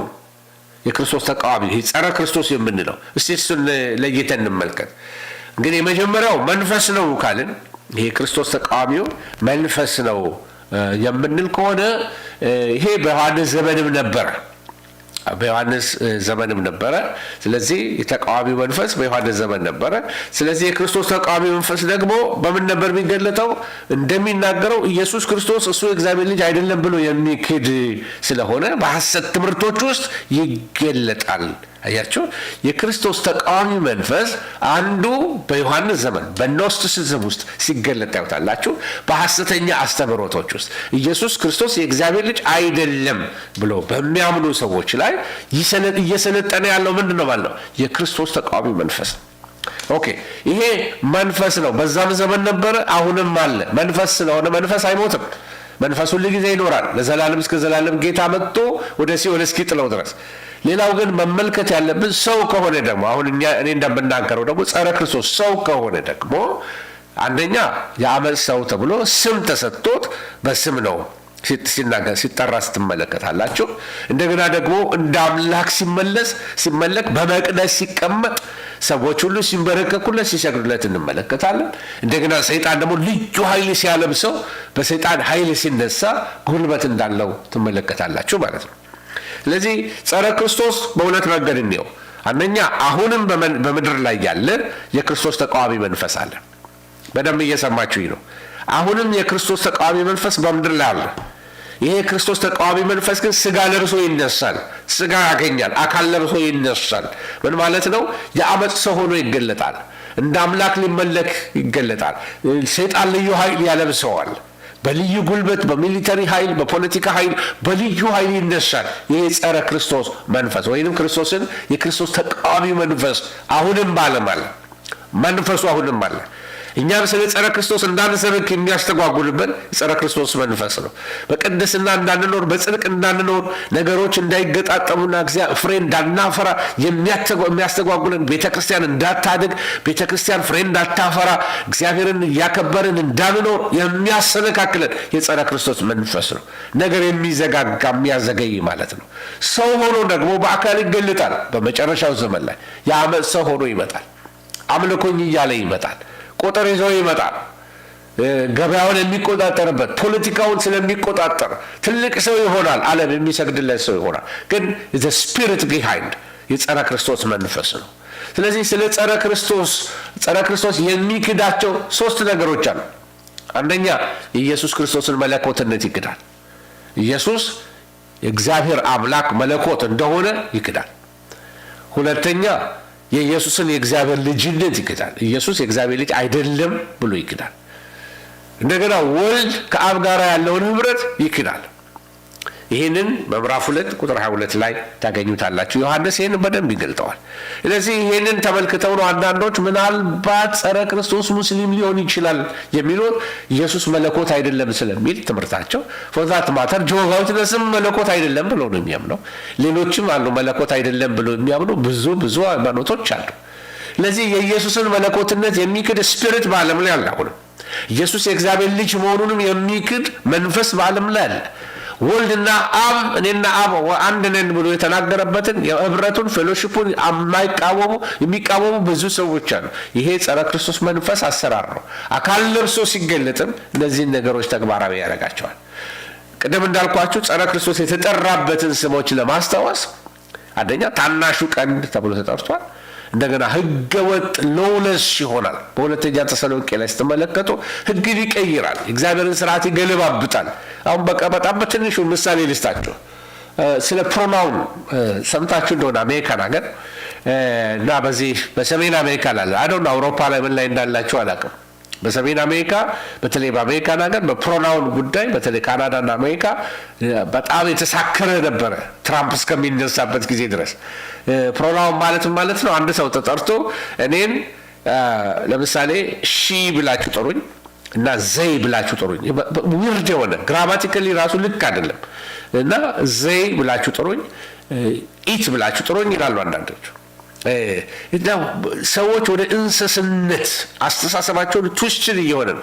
ህገ ወጥነት ተፈጥሯዊ የሆነውን ነገር እየለወጠ ወንዶች ምንድን ነው የሚለው መጽሐፍ ቅዱስ? ተፈጥሮ እንደሚፈቅድላቸው ሳይሆን ተፈጥሮ የማይፈቅድላቸው ነውረኛ ነገር በማድረግ ሲጠፉ ትመለከታላቸው። ሮሜ 1 እንደተጻፈ ህገ ወጥነት የሚለው ይሄን ነው። የእግዚአብሔርን ስርዓት ማፋለስ፣ የኔቸርን ስርዓት ማፋለስ፣ የቤተሰብን ስርዓት ማፋለስ፣ ወንድን ከወንድ ጋር፣ ሴትን ከሴት ጋር ማጋባት፣ ሰውን ከእንስሳ ማጋባት፣ ሰውን እንደ በብዙ ቁጥር ጥሩኝ ብሎ ማለት። አሁን እኔ ዘይ ብላችሁ ጥሩኝ ምን አይነት እብደት ነው? ሺ ብላችሁ ጥሩኝ፣ ሂ ሂም ብላችሁ ጥሩኝ፣ ሴቷ ደግሞ ተነሳ ሂም ብላችሁ ጥሩኝ የሚሉበት የራሳቸው ፕሮናውን የሚባል ነገር አላቸው። ይሄ ትራምፕ መጥቶ እያፈራረሰላቸው ነው ያለው። በጣም ደስ ያለኝ አንዱ እሱ ነው። ሌላው ይሄ ጸረ ክርስቶስ መንፈስ አሰራር ይሄን ነው። ህገ ወጥ ነው፣ ስርዓት የሚያበላሽ ነው። ሰዎች በዛ ዘመን በጣም ልቅ ይሆናል ነው። ልቅ ኑሮ፣ ልቅ ንግግር፣ ነውረኝነት፣ ክብራቸው በነውራቸው ይሆናል። አመፀኝነት፣ ሰይጣን አምላኪነት፣ አለባበሳቸው፣ ንግግራቸው፣ ሁሉ ነገራቸው አውሬውን የሚያስደስት የሚሆን አጋንንታዊ ኑሮ ይኖራሉ ሰዎች በዛ ዘመን። የሚያስፈራ መልክ ያለው አውሬ ተብሎ ተጠርቷል። ጸረ ክርስቶስ እንደ ስሙም ጸረ ክርስቶስ የክርስቶስ ተቃዋሚ ተብሎ ተጠርቷል። የሚመጣው ገዢ ወይም the coming prince ተብሎ ተጠርቷል በዳንኤል መጽሐፍ ላይ። በተሰሎንቄ እንደተጻፈ የጥፋት ልጅ ተብሎ ተጠርቷል። ባህሪውና ስራው አንድ አይነት ነው የሚሆነው። አውሬው ዛሬ የምናየው ይሄ አውሬው በምዕራፍ 11 ቁጥር 7 ላይ ይህንን ተጠቅሷል። ለመሆኑ እኛ ተነስተን ጸረ ክርስቶስ ይሄ ነው ያ ነው ከማለታችን በፊት የቤተ ክርስቲያን አባቶች ምን ብለው ያምኑ ነበረ ስለ ጸረ ክርስቶስ? በተለይ እነዚህ አፖስቶሊክ ፋዘርስ የሚባሉ ነበሩ። እነዚህ አፖስቶሊክ ፋዘርስ የሚባሉት በቀጥታ ከሐዋርያት እግር ስር ተቀምጠው የተማሩ አባቶች ነበሩ።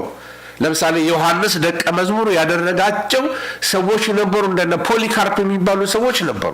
እነሱ አፖስቶሊክ ፋዘርስ ይባላሉ። ስለ ስፔሊንጉ በጣም ይቅርታ እዛ ላይ እና በመጀመሪያው ክፍለ ዘመን የነበሩ የሐዋርያት ደቀ መዛሙርት ነበሩ። ጳውሎስ ደቀ መዝሙር አድርጓቸው የሄደ። ስለዚህ ከመጀመሪያው ደቀ መዛሙርት ቀጥሎ የነበሩት አፖስቶሊክ ፋዘርስ ይባላሉ። ብዙ ጊዜ ምስላቸው እንደዚህ ተጽፎ ታያቸዋላችሁ። የታወቁት በዛ ዘመን ላይ ቸርች ሂስትሪ ላይ ሳስተምር ትንሽ አንስቻቸዋለሁ። ወደፊት እንደገና እሱን ማንሳት ይኖርብኝ ይሆናል።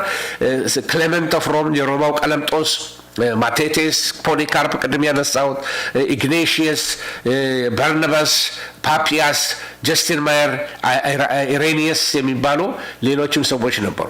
ሌሎች ከነዚህ ቀጥሎ ደግሞ ሌሎች አንቲናይሲን ፋዘርስ የሚባሉ ከ325 በኋላ የተነሱ አባቶች ነበሩ እና ከ325 በኋላ የተነሱት ደግሞ ከሐዋርያዊ አባቶች በኋላ የነበሩ ከአፖስቶሊክ ፋዘርስ በኋላ የመጡ ናቸው።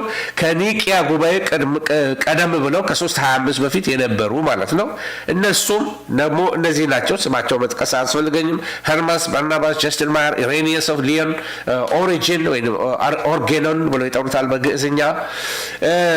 ሌላ ደግሞ ከኒቂያ ጉባኤ በኋላ የነበሩ ደግሞ አጎስተስ ኦፍ ሂፖ፣ ክርስቶስም፣ ዮሐንስ አፈወርቅ ብዙ የኢትዮጵያ ካህናቶች ሶሪያዊ እንደሆኑ ሳያውቁ አንዳንድ ጊዜ ኢትዮጵያዊ ያርገዋቸዋል። ዮሐንስ አፈወርቅ ብሎ ያሏቸው ስማቸው ላይ አፈወርቅ የተባሉበት በጣም ነውረኛ የሆነ ንግግር አለ።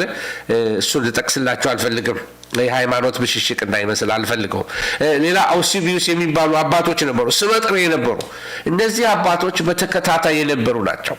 እነዚህ ሁሉ አባቶች ተመልከቱ፣ የተለያየ አይነት መረዳት ያላቸው እምነትን ምካቴ እምነት ያደረጉ የነበሩ ወይ አፖሎጀቲክስ የነበሩ ሰዎች ትልቅ አባቶች የነበሩበት ቤተክርስቲያን ነው። እነዚህ አባቶች ከጥቂቶች በስተቀር እነዚህ አባቶች በሙሉ ተመልከቱ፣ እነዚህ በሁለተኛው ክፍለ ዘመን የነበሩ አባቶች ናቸው። እነዚህ በመጀመሪያው እነ ቀለምጦስ ያልኳቸው እና እነዚህ በሙሉ ከነዚህ ደግሞ ስመጥር የሆኑት እነ ጠርጠሉስ የነበሩ ተመልከቱ፣ በሶስተኛው ክፍለ ዘመን የነበሩ አባቶች ናቸው። እነዚህ ደግሞ በአራተኛው ክፍለ ዘመን የነበሩ አባቶች ናቸው እና እነዚህ አባቶችን ለምንድን ነው የምጠቅሳቸው? ምክንያቱም እነዚህ አባቶች ምን ብለው ነበር የሚያምኑት? ምን ብለው? የጥንቷ ቤተ ክርስቲያን አባቶች ስለ ጸረ ክርስቶስ ብዙ ጽፎችን ጽፈዋል። አያችሁ፣ በታሪክ ላይ ታሪክን ስታጠኑ አንዱ መጽሐፍ ቅዱስ ጋር አይቃረንም። በቃ ከመጽሐፍ ቅዱስ ውስጥ አይታችሁ የዛ ዘመን ክርስቲያኖች ምን እያስቡ ነበረ ስለ ጸረ ክርስቶስ ብዬ ስመለከት ነበረ። አንዱ የነበራቸው እነዚህ አባቶችን ታሪክ ወደኋላ ይዤ ስመለከት አንዱ የነበራቸው እነዚህ ሰዎች የሮማው ቄሳር ኔሮ እሱ ምናልባት ጸረ ክርስቶስ ነው ብለው ያስቡ ነበረ እና በጣም ይሄን ያሉበት ምክንያት አንደኛ በጣም ክፉና ጨካኝ የነበረ መሪ ስለነበር፣ ክርስቲያኖችን ያሳድድ ስለነበረ፣ እንደውም ቱ ዘ ፖይንት በቃ አላደለም ሳይሞት ሞቻለሁ ስላለ ልክ ቆስሎ እንደተነሳ ትንሣኤ ለማስመሰል አድርጎት ነው ብሎ ያስባሉ። ከዚህ የተነሳ ከምስራቅ ደግሞ ጸረ ክርስቶስ ሆኖ ይነሳል እንደገና ኔሮ ማለት ነው። እንደገና ጸረ ክርስቶስ ሆኖ ይነሳል ብለው ያምኑ ነበረ። እና የተጻፈውን ታሪክ ላንብላችሁ። እነሱ የነበራቸው አንዳንዶቹ ማለት ነው። እንደዚህ ይላሉ። ጸረ ክርስቶስ ዓለምን በሶስት ገዢ ክፍል ይከፍላታል ይላሉ። ኔሮ ከሳኦል ይቅርታ ኔሮ ከሲኦል ይነሳል። ኤልያስም ቀድሞ ይነሳና ያመኑት ላይ ማህተምን ያደርጋል። በዚያን ጊዜ የአፍሪካና የሰሜን ምድር በኃይለኛ ነውጥ ይናወጣል። ኤልያስ ግን ግማሹን ይገዛል፣ ኔሮ ደግሞ ግማሹን ይገዛል ብለው ይህንን የሚያምኑ አንዳንድ ጽሁፎችን ተመልክቻለሁ። እና ስለ ኔሮ ታሪክ እንደው በወፍ በረራ አንዳንድ ነገር ብነግራችሁ ወደ ዙፋን የመጣው በ16 ዓመቱ ነው። በተለይ በ54 ዓመተ ምህረት አካባቢ ማለት ነው። እና ኔሮፖሊስ የሚባል አንድ ትልቅ ቤተ መንግስት መስራት ፈለገ። ስለዚህ ሸንጎ ማማከር ፈለገ። እና ሸንጎ ሲያማክራቸው ኔሮፖሊስ የምትባለውን ትልቅ ቤተ መንግስት ሰርቼ መታሰቢያ እንዲሆንልኝ እፈልጋለሁ ሲል ገንዘብ የለም በጀት የለም ብለው እንዲህ አሉት። ስለዚህ ጁላይ 19 ላይ በ64 ዓመተ ምህረት በጣም ትልቅ እሳት ሮም ላይ ጫረ። ከዚህ የተነሳ እሳቱን ያነደዱት ክርስቲያኖች ናቸው ተባለ። በ2/3 ሮም በእሳት ተቃጠለ ማለት ነው። እና በዚያ ዘመን ስለ ሮም መቃጠል አንዳንድ ክርስቲያኖች በጉባኤ ትንቢት ተናግረው ነበር። እና ኔሮ ከዚህ ተነስቶ ነው ይባላል። አንዳንዶቹ ጸሐፊዎች ምን ይላሉ? ከዚህ ተነስቶ ክርስቲያኖች ናቸው ያቃጠሉት ብሎ ያንን ትንቢት ተፈጻሚ ሲያደርግ ትመለከታላቸው። ብዙ ክርስቲያኖች በዚህ ምክንያት ተጨፈጨፉ። ኔሮ መጨረሻው ያማረ ሰው አይደለም።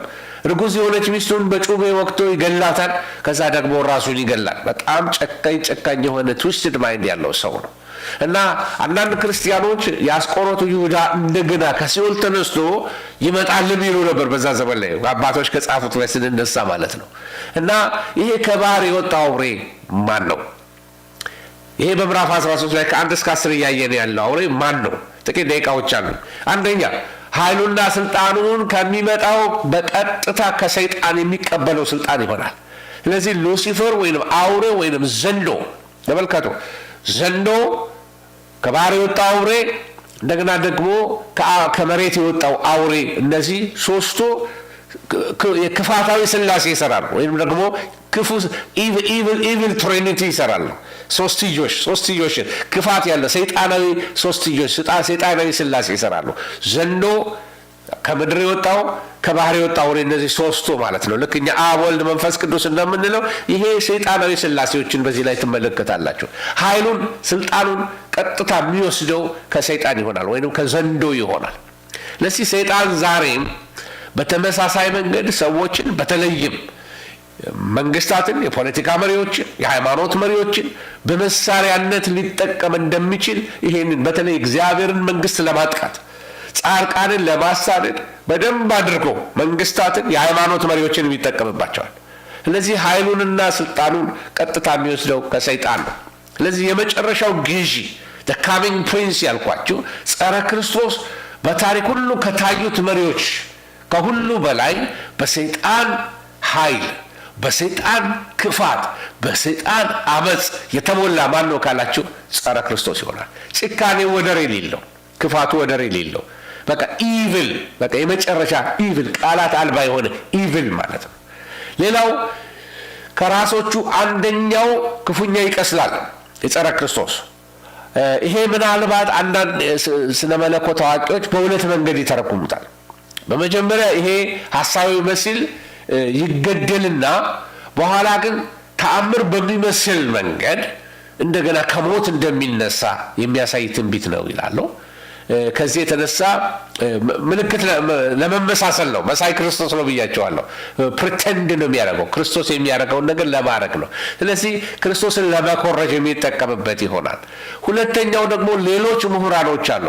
ይሄ ለሰይጣን የተለያዩ መንግስታት ይሄ ሐሳዊ መሲህንና መንግስቱን ጨምሮ ምን ያህል በቀላሉ የማይሞቱ መሆናቸውን ለማሳየት ጸረ ክርስቶስ በቀላሉ አይሞትም፣ ክፋት በቀላሉ አይሞትም። አውሬው በቀላሉ አይሞትም፣ ብታጠፋው መልሶ ይነሳ። ይሄን ብዙ ጊዜ ኢንተርፕሬት የሚያደርጉት እነዚህ የተለየ ኢንተርፕሬት ያላቸው ሰዎች አሉ። ይሄ ዮሐንስ ራእይ የተጻፈው በክፉና በበጎ መካከል ያለ ጦርነት ነው፣ እሱን ነው የሚያሳየው ብለው የሚያምኑት ሂስቶሪስት ብለው የምንላቸው እነሱ ናቸው ብዙ ጊዜ የሚሉት። ስለዚህ በቀላሉ እንደማይሞቱ ለማሳየት ነው። ጠላት በቀላሉ አይጠፋም ለማለት ነው። ራሱን ተመቶ እንደገና ተነሳ የሚሉት እና ይሄ እንግዲህ የሰይጣን መንግስት የወደቀና የጠፋ ቢመስልም የበለጠ ኃይል ተለብሶ ይነሳል የሚል መረዳት አላቸው። አንድ ልናውቀው የሚገባው ነገር ይሄ ከባህር የወጣው አውሬ ሐሰተኛው መሲህ ነው። ፖለቲካዊ መሪ ነው። ይሄ ብቻ አይደለም፣ ከሰዎች አምልኮ የሚፈልግ ፖለቲካዊ መሪ ነው። የዓለምን ፖለቲካ አንድ አድርጎ መግዛት ይፈልጋል።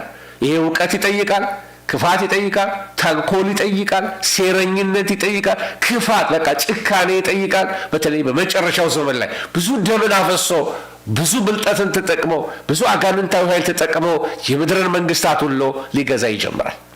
ሐሰተኛው ክርስቶስ መንፈስ እንደመሆኑ መጠን እንዳትረሱ፣ መንፈስም ነው እንደገና ሰውም ነው ብያቸዋለሁ። ሰውነትም አለው፣ ስጋ ለብሶ ነው የሚመጣው። እንደገና ደግሞ የጸረ ክርስቶስ መንፈስ አለ ከኋላው። ስለዚህ መንፈስ እንደመሆኑ መጠን የሰዎችን አምልኮ ከእውነተኛው ኢየሱስ ከእውነተኛው ክርስቶስ ሰርቆ ለመውሰድ ይፈልጋል። አምልኮም ይፈልጋል። ፖለቲካውን ብቻ አይደለም የሚፈልገው፣ ሃይማኖቱንም ይፈልጋል። ማን እንደ ጸረ ክርስቶስ ማን እንደ አውሬው ሊሆን ይችላል ብሎ ዓለም ሁሉ እስኪደመም እስኪገረም ድረስ አስደናቂ ሰው ይሆናል። ከሱ በኋላ የሚነሳ አለ እሱን የሚያግዘው። ስለ እሱ ኔክስት ዊክ እናወራለን። ስለዚህ በዮሐንስ ዘመን ዶሚሻን ሰዎች እንዲያመልኩት ያደርግ ነበር፣ ስገዱልኝ ይል ነበር። ስለዚህ በመጨረሻውም ዘመን ሐሳዊ መሲህ ወይንም ደግሞ ጸረ ክርስቶስ በዓለም ሁሉ የሚኖሩትን ሰዎች እንዲያመልኩት ያዛቸዋል። ወገኖች ሆይ ያልተነጠቁ ሰዎች ማናቸውም ሰዎች ይህንን የዓለም መሪ ሊያመልኩት ይጀምራሉ። ጌታ ክርስቶስን ካልተቀበሉና መስዋዕት ሆነው ታርደው ቁጥሩን እምቢ ብለው አንሰግድም ብለው እምቢ ካላሉ በስተቀር ትልቅ ስደት ትልቅ መከራ ይገጥማቸዋል። ከባህር የወጣው አውሬ ጸረ ክርስቶስ ሐሰተኛው መሲህ አምላክ ነኝ በማለቱ የትዕቢትና የስድብን ባህሪያቶች ሁሉ ሲገልጥ ታያላችሁ። እግዚአብሔርን ይሳደባል፣ ከኔ ሌላ ማንም የለም ይላል። ስለ ጸረ ክርስቶስ ስናገር በእነዚህ ቀናቶች በጣም የሚገርም ሪሰርቾች ሳረግ ነበር። እንደገና እንደ አዲስ እያጠናው ስለሆነ ነው። በፍሎሪዳ ውስጥ ምናልባት በሌላ ጊዜ ከነ ማስረጃዎቹ አወጣላችኋለሁ። አንድ ስፓኒሽ ፓስተር አለ። አይ አም ዲ አንታይ ክራይስት ይላል። አንታይ ክራይስት ማለት ከፊተኛው ክርስቶስ ይልቅ የተሻለ እኔ ከሱ የተሻልኩ ስለሆንኩኝ ከጂሰስ ኦፍ ናዝሬት እኔ በጣም የተሻልኩኝ ነኝ እያለ ይናገራል። እና ደሬስ ኃጢአት የሚባል ነገር የለም ይላል። ቤተ ክርስቲያን አሉ፣ ትልቅ ቸርች አለ ፍሎሪዳ ውስጥ። ብዙ ስፓኒሾች ይከተሉታል። እያንዳንዱ የቤተ ክርስቲያን አባል በቁርጭምጭሚታቸው ላይ በትከሻቸው ላይ በሰውነታቸው ላይ የሆነ ቦታ ላይ ብቻ የቸርች አባል የሆነ ሁሉ 666 አርጎ ይጽፋል። 666 ስለዚህ እሱ ምን ማለት ነው 66 ማለት ምን ማለት ነው ብላ ጋዜጠኛዋ ተጠይቀዋለች። ምን ብሎ ይነግራታል? ጸረ ክርስቶስ ከክርስቶስ የበለጠ እንደሆነ ከጂሰስ ኦፍ ናዝሬት እኔ የተሻልኩና የበለጥኩኝ ነኝ ብሎ በድፍረት ሲናገር ታያላችሁ። የጸረ ክርስቶስ መንፈስ እያንቀሳቀሰው እንደሆነ አውቃለሁ። ግን ጸረ ክርስቶስ ሆኖ ተገልጦ ያን ያህል ጉልበትና ኃይል ፖለቲካውን የያዘበት ጉልበት የሌለው ሰው ነው። እንደዚሁ ነኝ የሚሉ ብዙ ጤነኛ ያልሆኑ ሰዎች አሉ። የራሱ ችግር ያለበት ሰው ሊሆን ይችላል። ስለዚህ እንደ እግዚአብሔር መሆን መፈለጉ ጸረ ክርስቶስ አይገርመንም። ምክንያቱም የወደቀው ሰይጣን ባህሪው ይሄ ነው። ኃይል የሰጠው ዘንዶ ይሄንን ይፈልገዋል፣ መመለክን። ጸረ ክርስቶስም ይሄንን ይፈልጋል። ለዚህ በእግዚአብሔር ላይ ንቀትን፣ በእግዚአብሔር ላይ መሳለቅን፣ በቃ እግዚአብሔርን የሚያመልኩት ላይ መሳቅ ወይም መሳለቅ፣ ማዋረድ፣ እንደገና ደግሞ እንዲያመልኩት እንደ ጌታ እንዲሰግዱለት ያስገድዳቸዋል። ከባህር የወጣው አውሬ ሐሰተኛው መሲህ ጸረ ክርስቶስ በምድር ላይ 42 ወራቶች አሉት ወይንም በኃይል የሚሰራበት። ለዚህ ለ3 ዓመት ተኩል ለ1260 ቀናቶች በመጽሐፍ ቅዱስ ቋንቋ ለዘመናት ለዘመን እኩሌታ ገዢ ይሆናል። ይሄ ሁለቱ ምስክሮች የሚገዙበት ወይም የሚያገለግሉበት ዘመን ላይ ይሆናል። በእግዚአብሔር ቤተ መቅደስ ውስጥ ሲያገለግሉ ይሆናል። በኢየሩሳሌም ታምር በሚያደርጉበት ዘመን ላይ ታስታውሳላችሁ። ስለ ሁለቱ ነቢያቶች ባለፈው ተነጋግረናል። ስለዚህ በዛ ዘመን ላይ ስለሚሆን የእሱ ተቃዋሚዎች ይሆኑበታል። የጸረ ክርስቶስ ይሄ ሐሰተኛው መሲህ በምድር ላይ ባሉት ሁሉ ላይ በቃ ሊሰለጥን ይጀምራል። የመጀመሪያው ዓለም አቀፋዊ መሪ ይሆናል። ዓለም አቀፋዊ መሪ መንግስታት የሚገርማቸው በስልጣኑ በኦቶሪቲው በአንደበተ ርቱዕነቱ በንግግሩ በፖለቲካ እውቀቱ በሚሊተሪ ስትራቴጂው በኢኮኖሚ ነገሩ ሁሉ በጣም ስማርት የሆነ ሰው ይሆናል። አጋንንታዊ እውቀት ይሰጠዋል።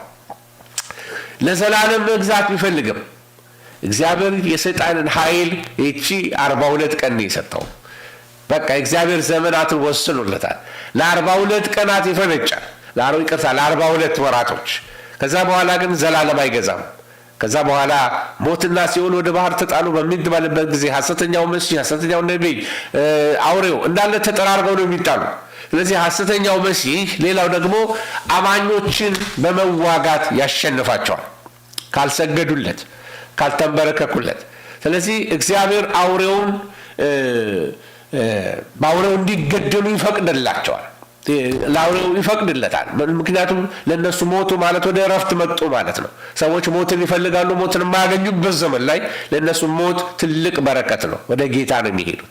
ስለዚህ ዮሐንስ ክርስቲያኖች ወደ ምርኮ እንደሚሄዱ፣ ወደ ወህኒ እንደሚወርዱ፣ ሌሎች እንደሚገደሉ፣ ስለዚህ አማኞች በእነዚህ ሁኔታ ውስጥ እንደሚያልፉ ስለሚያውቅ በትዕግስት ሊጸኑ እንደሚገባ፣ መካድ እንደሌለባቸው፣ ታማኞች መሆን እንዳለባቸው ይሄንን አስረግጦ ይነግራቸዋል ማለት ነው። እግዚአብሔር ስም የተባረከ ይሁን። እንግዲህ ይሄ ስለ ጸረ ክርስቶስ ለመግቢያ ያህል የሰጠዋችሁ ነው። በሚቀጥለው ሳምንት ስለ ሐሰተኛው ነቢይ ደግሞ እንነጋገርና ተመልሼ ስለ ጸረ ክርስቶስ ተናግሬ ሰመራይዝ አድርጌ ጨርሳለሁኝ። እግዚአብሔር ስም የተባረከ ይሁን። አሜን አሜን። ኢየሱስ ክርስቶስ ጌታ ነው። ስለዚህ በዚህ ዘመን ውስጥ በዚህ በጸረ ክርስቶስ ዘመኑ ስለሚኖሩ ወዮላቸው። ከዛ በፊት ግን ማምለጫ መንገድ አለ፣ መዳኛ መንገድ አለ፣ መሄጃ መንገድ አለ። ከዚህ ክፉ መዳኛ መንገድ ይኸው ጊዜ ጌታ ሰጥቶናል። ንስሐ ገብተን ከጌታ ጋር መታረቅ፣ መንገዳችን ከጌታ ጋር ማስተካከል፣ ወደ ዘላለም ሕይወት መምጣት፣ በኢየሱስ ክርስቶስ ደም ከኃጢአት መንጻት፣ ኢየሱስን በማመን ሕይወትን ለክርስቶስ በማስገዛት ንስሐ ገብቶ ከጌታ ጋር በመታረቅ የዘላለም ሕይወት ይገኛል። እግዚአብሔር አምላክ የሰማነውን ይባርክልን። ዛሬ በጣም አጭር አርጌን የሰጠዋችሁ። ስለዚህ ሌላ እንትኖችን አበረታታችኋለሁ። ዛሬ ጥቂት ሰዎች ሜምበር እንደሆናችሁ አይቻለሁ። ከዚህ ሁሉ ሰው አደራላችኋለሁ። በተለይ ኖርዝ አሜሪካ፣ አውሮፓ፣ ሚድል ኢስት ያላችሁ ሰዎች እባካችሁን ጀስት አንዷን የመጀመሪያዋን እንኳን አባል እንድትሆኑ አበረታታችኋለሁ። ሜምበርሺፕ እንድትገቡ ኢንካሬጅ አደርጋችኋለሁ። አንዳንድ ትምህርቶቹን ዲቴይል የሆኑ ፒዲኤፎችን ከፈለጋችሁ እዛ ላይ ነው ማድረግላችሁ። እናንተ ፕሪቪሌጅ ይኖራችኋል ማለት ነው። እና አንዳንድ ትምህርቶችን ፓወርፖይንቶችን ሌሎችንም በዛ ውስጥ አድቫንቴጅ ታገኙበታላችሁ። ኢንካሬጅ አደርጋችኋለሁ። ለሚሽን ነው፣ አደራ ለሚሽን ነው። ተባበሩን። እና ከቻላችሁ እየገባችሁ የላኩላችሁ አለ እዛ ኢሜል ላይ ታገኙታላችሁ። ኮሚኒቲ ላይ የላኩላችሁ ላይ ፌስቡክ ላይ አድርግ ያለው በሁሉ ላይ አደራ ተባበሩን። ጌታ ጸጋ ይብዛላችሁ። እግዚአብሔር መንፈስ ያበርታችሁ። በዚህ ከጸረ ክርስቶስ መንፈስ አሰራር እግዚአብሔር ደግሞ ይጠብቃችሁ። ጸጋው በእናንተ ላይ ይሁን። ምሕረቱና ቸርነቱ ይክበባችሁ። እግዚአብሔር ይባርካችሁ። መልካም ይሁንላችሁ። ተባረኩ። ምናልባት ጌታን መቀበል የምትፈልጉ ሰዎች ካላችሁ፣ ንስሐ ገብታችሁ ከጌታ ጋር ያልታረቃችሁ ሰዎች ካላችሁ፣ ንስሐ ገብቼ ጌታን መቀበል እፈልጋለሁ ካላችሁ ምልክት እንድትሰጡን አበረታታችኋለሁ። ስለዚህ እሺ what is the membership about please explain pastor I'm new እሺ ቃል ኪዳን ሜምበርሺፕ 5 ብር የአንድ ስታርባክስ ዋጋ ናት። በወር 5 ብር አባል መሆን በቃ እና ሊንክ አለ እዛ ሊንክ ላይ ሄደሽ አባል መሆን ነው። እና በየጊዜው ከረንት የሆነው ነገር አፕዴት ስናደርግ ፈጥኖ ይደርሳቸዋል። ፒዲኤፎች፣ ጽሁፎች፣ የተለያዩ ነገሮች አድቫንቴጅ ይኖራቸዋል። ያንን ነው ኢንከሬጅ ማድረገው። ለሚሽን እገዛ ነው፣ ጥያቄ ለመመለስ ነው። እግዚአብሔር አምላክ ይባርካችሁ። በጣም ጥሩ። ሁላችን ጌታን የምናውቅ ከሆነ ምንም አይደለም። ነገር ግን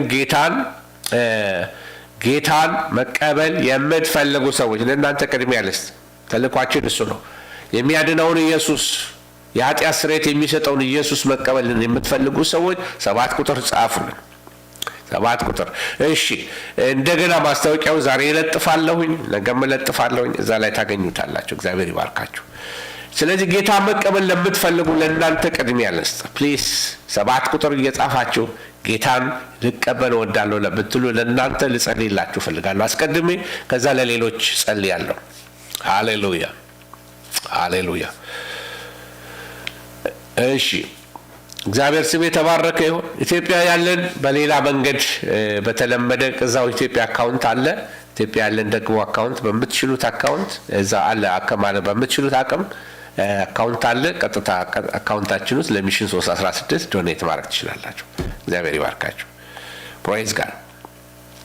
እሺ ያው ኢንፎርሜሽን ከታች አለላችሁ። ምህረት ከታች ምህረት እየጻፈችላችሁ ነው። ቦኒታ ጌታ ይባርካችሁ። ተባረኩ። እግዚአብሔር ይባርካችሁ። እሺ ሊንኩን ፖስት ብታረጉላቸው ላይቭ ላሉ ሰዎች አሁን ሊንኩን ፖስት ብታረጉላቸው ደስ ይለኛል። እኔ ኢንተራፕትድ እንዳላረጋችሁ ብዬ ነው። ሊንኩን ማድረግ ከቻላችሁ ፕሬዝ ዘ ሎርድ። እግዚአብሔር ስም የተባረከ ይሁን። ይሄንን ሊንክ አንዴ ላይ ያያይዝላችሁና ከዛ በኋላ ለአዲስ ለምትጠይቁ ቀጥታ እዛ ላይ ታገኙታላችሁ።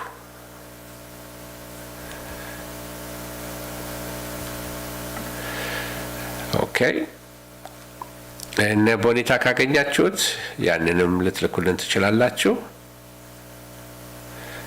ኦኬ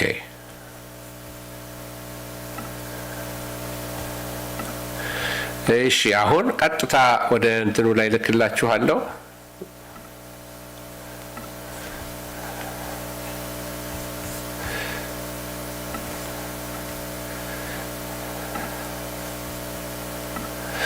እሺ አሁን ምናልባት ታገኙት ይሆናል ሊንኩን። እዛ ሊንክ ላይ አይተን ጸልየን እንጨርሳለን። ይቅርታ ዛሬ ያላሰብኩት እዚህ ላይ ዲስትራክትድ ሆነን። ቀድማችሁ ያገኛችሁት አላችሁ እንደው ተባረኩ። ልክ የላችኋለሁ ነው በቃ። በዚህ አባልነት በተለይ ኖርዝ አሜሪካ ያላችሁ፣ ካናዳ ያላችሁ፣ አውሮፓ ያላችሁ፣ ሚድል ኢስት ሌላም የአፍሪካ ሀገሮች ያላችሁ ልታግዙን ትችላላችሁ። እግዚአብሔር አምላክ ይባርካችሁ። እዚህ ላይ ሞክረናል፣ አልቻልንም። የአሜሪካ ሲቲዝን ወይንም እዛ መኖር ስላለብን አሜሪካ ስላልሆንን አልቻልንም።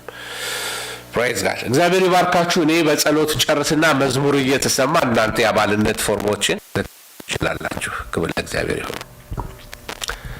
ሃሌሉያ። ጌታ ሆይ ስምህ የተባረከ ይሁን። ቅዱስ የእግዚአብሔር መንፈስ ሀልወት ባለበት ሁል ጊዜ መኖር ደስ ይለናል። የምታሳርፈን ጌታ አንተ ነህ። ከሚመጣው ክፉ ልታድነን ልትታደገን የምትችል አንተ ብቻ ነህ።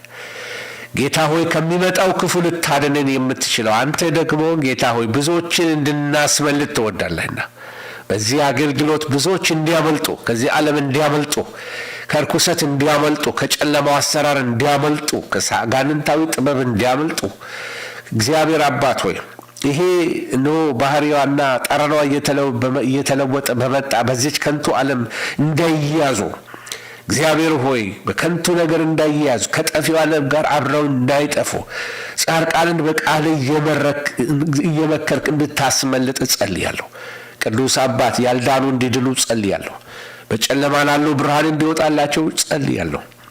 ወንጌል ላልሰሙም የሚሽን ወንጌል እንዲሰበክላቸው ጸልያለሁ። ጌታ ሆይ ከመምጣት በፊት እኛም እንድንፈጥን ወንጌልን እንድናሮጥ እንድትረዳን ጸለይን። በዚህ የሚተባበሩንን ሁሉ ባርካቸው። ሁሉ ለክብር ይሁን በጌታ በኢየሱስ ክርስቶስ ስም አሜን አሜን። እግዚአብሔር አምላክ ይባርካችሁ። በዚህ አገልግሎት እየተባበራችሁን ያላችሁትን ሁሉ ጌታ አምላክ ይባርካችሁ። የጸጋ ሁሉ አምላክ ጓዳችሁን ይባርክ፣ ትዳራችሁን ይባርክ፣ ኢኮኖሚያችሁን ይባርክ፣ አእምሯችሁን ይባርክ። እንግዲህ በዚህ አገልግሎት አብረን እንሰራለን። አንድ ነገር ጌታን ምለምነው ይሄንን ነው፣ አብራችሁኝ እንደምትተባበሩኝ እርግጠኛ ነኝ። እሱም ጌታ ከመምጣቱ እኛን ከመሰብሰቡ በፊት አትሊስት በሚሽን 316 እንደው ቢያንስ በሚቀጥሉት 4-5 ዓመታት ውስጥ እንደው 1000 የሚሆኑ ሚስዮናውያንን አሰልጥነን ምድራችንን ሪዲም ብናደርግ፣ በምድር በኑሮ ያልተሳካለት በምድር ድህነት፣ በጉስቁልና፣ በጦርነት የታረሰውን ሕዝባችንን በወንጌል እንዲድን ለዘላለም ሕይወት እንድናዘጋጀው ከሚመጣው ክፉ እንድንታደገው ለሕዝባችን ወንጌልን እንድናበስር እግዚአብሔር ሁላችንም ይርዳን። አትሊስት 1000 ሰው ጌታ ሳይወስደን 1000 ሰው ሚሽነሪዎችን አሰልጥነን ሚሽነሪዎችን ልከን ወንጌልን ሰብከን ጌታ ቢመጣ በፊቱ ስንቆም አላደለም በቃ ምን አደረክ ብለን ይሄ የሰጠኸኝ 1 መክሊት ይሄው አንዷንም ይሄው ሰርቼባታለሁ 5 ሰጠኸኝ 5 አችትና ብለን እንድንል ጌታ ይርዳን። እግዚአብሔር ከእናንተ ጋር ይሁን። ተባረኩልኝ። እንግዲህ አባልነት ፎርሙን እየሞላችሁ ቴንኪዩ። በጣም ብዙዎቻችሁ እየሞላችሁ ነው። እግዚአብሔር ይባርካችሁ። ቴንኪዩ። አሜን አሜን። ጌታ ኢየሱስ ይባርካችሁ። ዝማሬ እየሰማን እንቀጥላለን። እንደገና በዛው ይሄንን እግረ መንገዳችንን አባልነት ፎርሙን እንቀጥላለን ማለት ነው። እግዚአብሔር ስም የተባረከ ይሁን። ሃሌሉያ። እሺ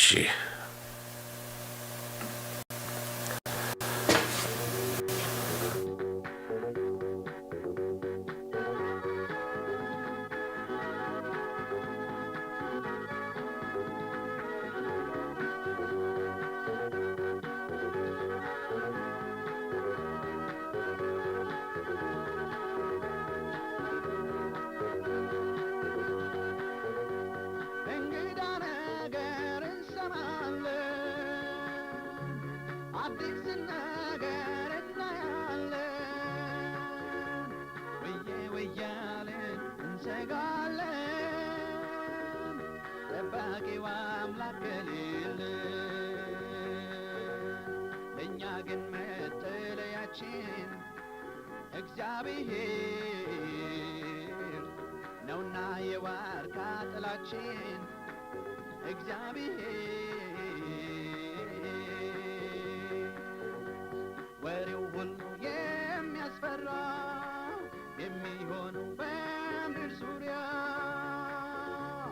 እየገፋ ሲሄድ ጊዜው መሸሸጊያ ኢየሱስ ነው። ወሬው ሁሉ የሚያስፈራ የሚሆነው በምድር ዙሪያ እየገፋ ሲሄድ ጊዜው መሸሸጊያ ኢየሱስ ነው።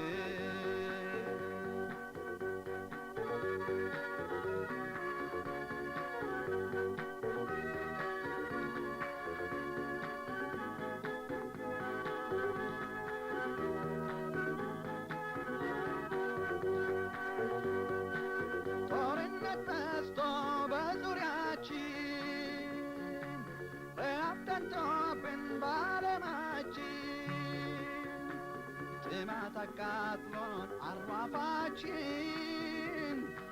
ኢየሱስ ብቻ ነው ተስፋችን። ለእኛ ግን መጠለያችን እግዚአብሔር ነውና የዋርካ ጥላችን እግዚአብሔር ወሬው ሁሉ የሚያስፈራ የሚሆን በምድር ዙሪያ እየገፋ ሲሄድ ጊዜው መሸሸጊያ ኢየሱስ ነው።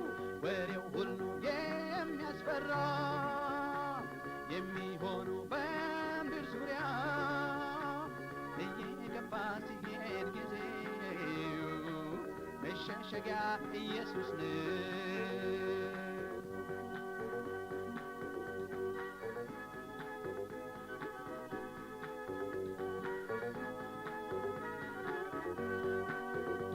ሞትን ቁም ነገር ማን ይለዋል? ሰው እንደ እንስሳ መንገድ ወድቋል። የእሳት ቃጠሎ ያውሎ ነፋስ በጎርፍ በጦርነት ጥፋት ለእኛ ግን መጠለያችን እግዚአብሔር ነውና የዋርካ ጥላችን እግዚአብሔር ወሬው ሁሉ የሚያስፈራ የሚሆኑ በምድር ዙሪያ እየገፋ ሲሄድ ጊዜው መሸሸጊያ ኢየሱስ ነው። ወሬው ሁሉ የሚያስፈራ የሚሆን በምድር ዙሪያ እየገፋ ሲሄድ ጊዜው መሸሸጊያ ኢየሱስ ነው።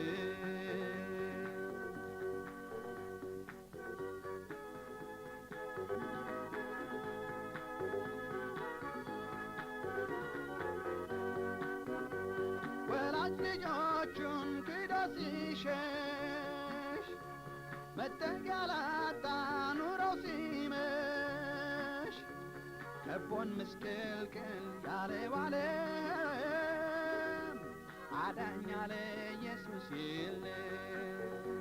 ለእኛ ግን መጠለያችን እግዚአብሔር ነውና የዋርካ ጥላችን እግዚአብሔር ወሬው ሁሉ የሚያስፈራ የሚሆኑ በምድር ዙሪያ እየገፋ ሲሄድ ጊዜው መሸሸጊያ ኢየሱስ ነው።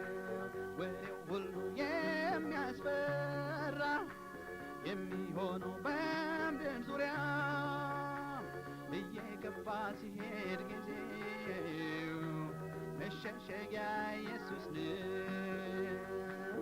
ለእኛ ግን መጠለያችን እግዚአብሔር ነውና የዋርካ ጥላችን እግዚአብሔር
ወደሃ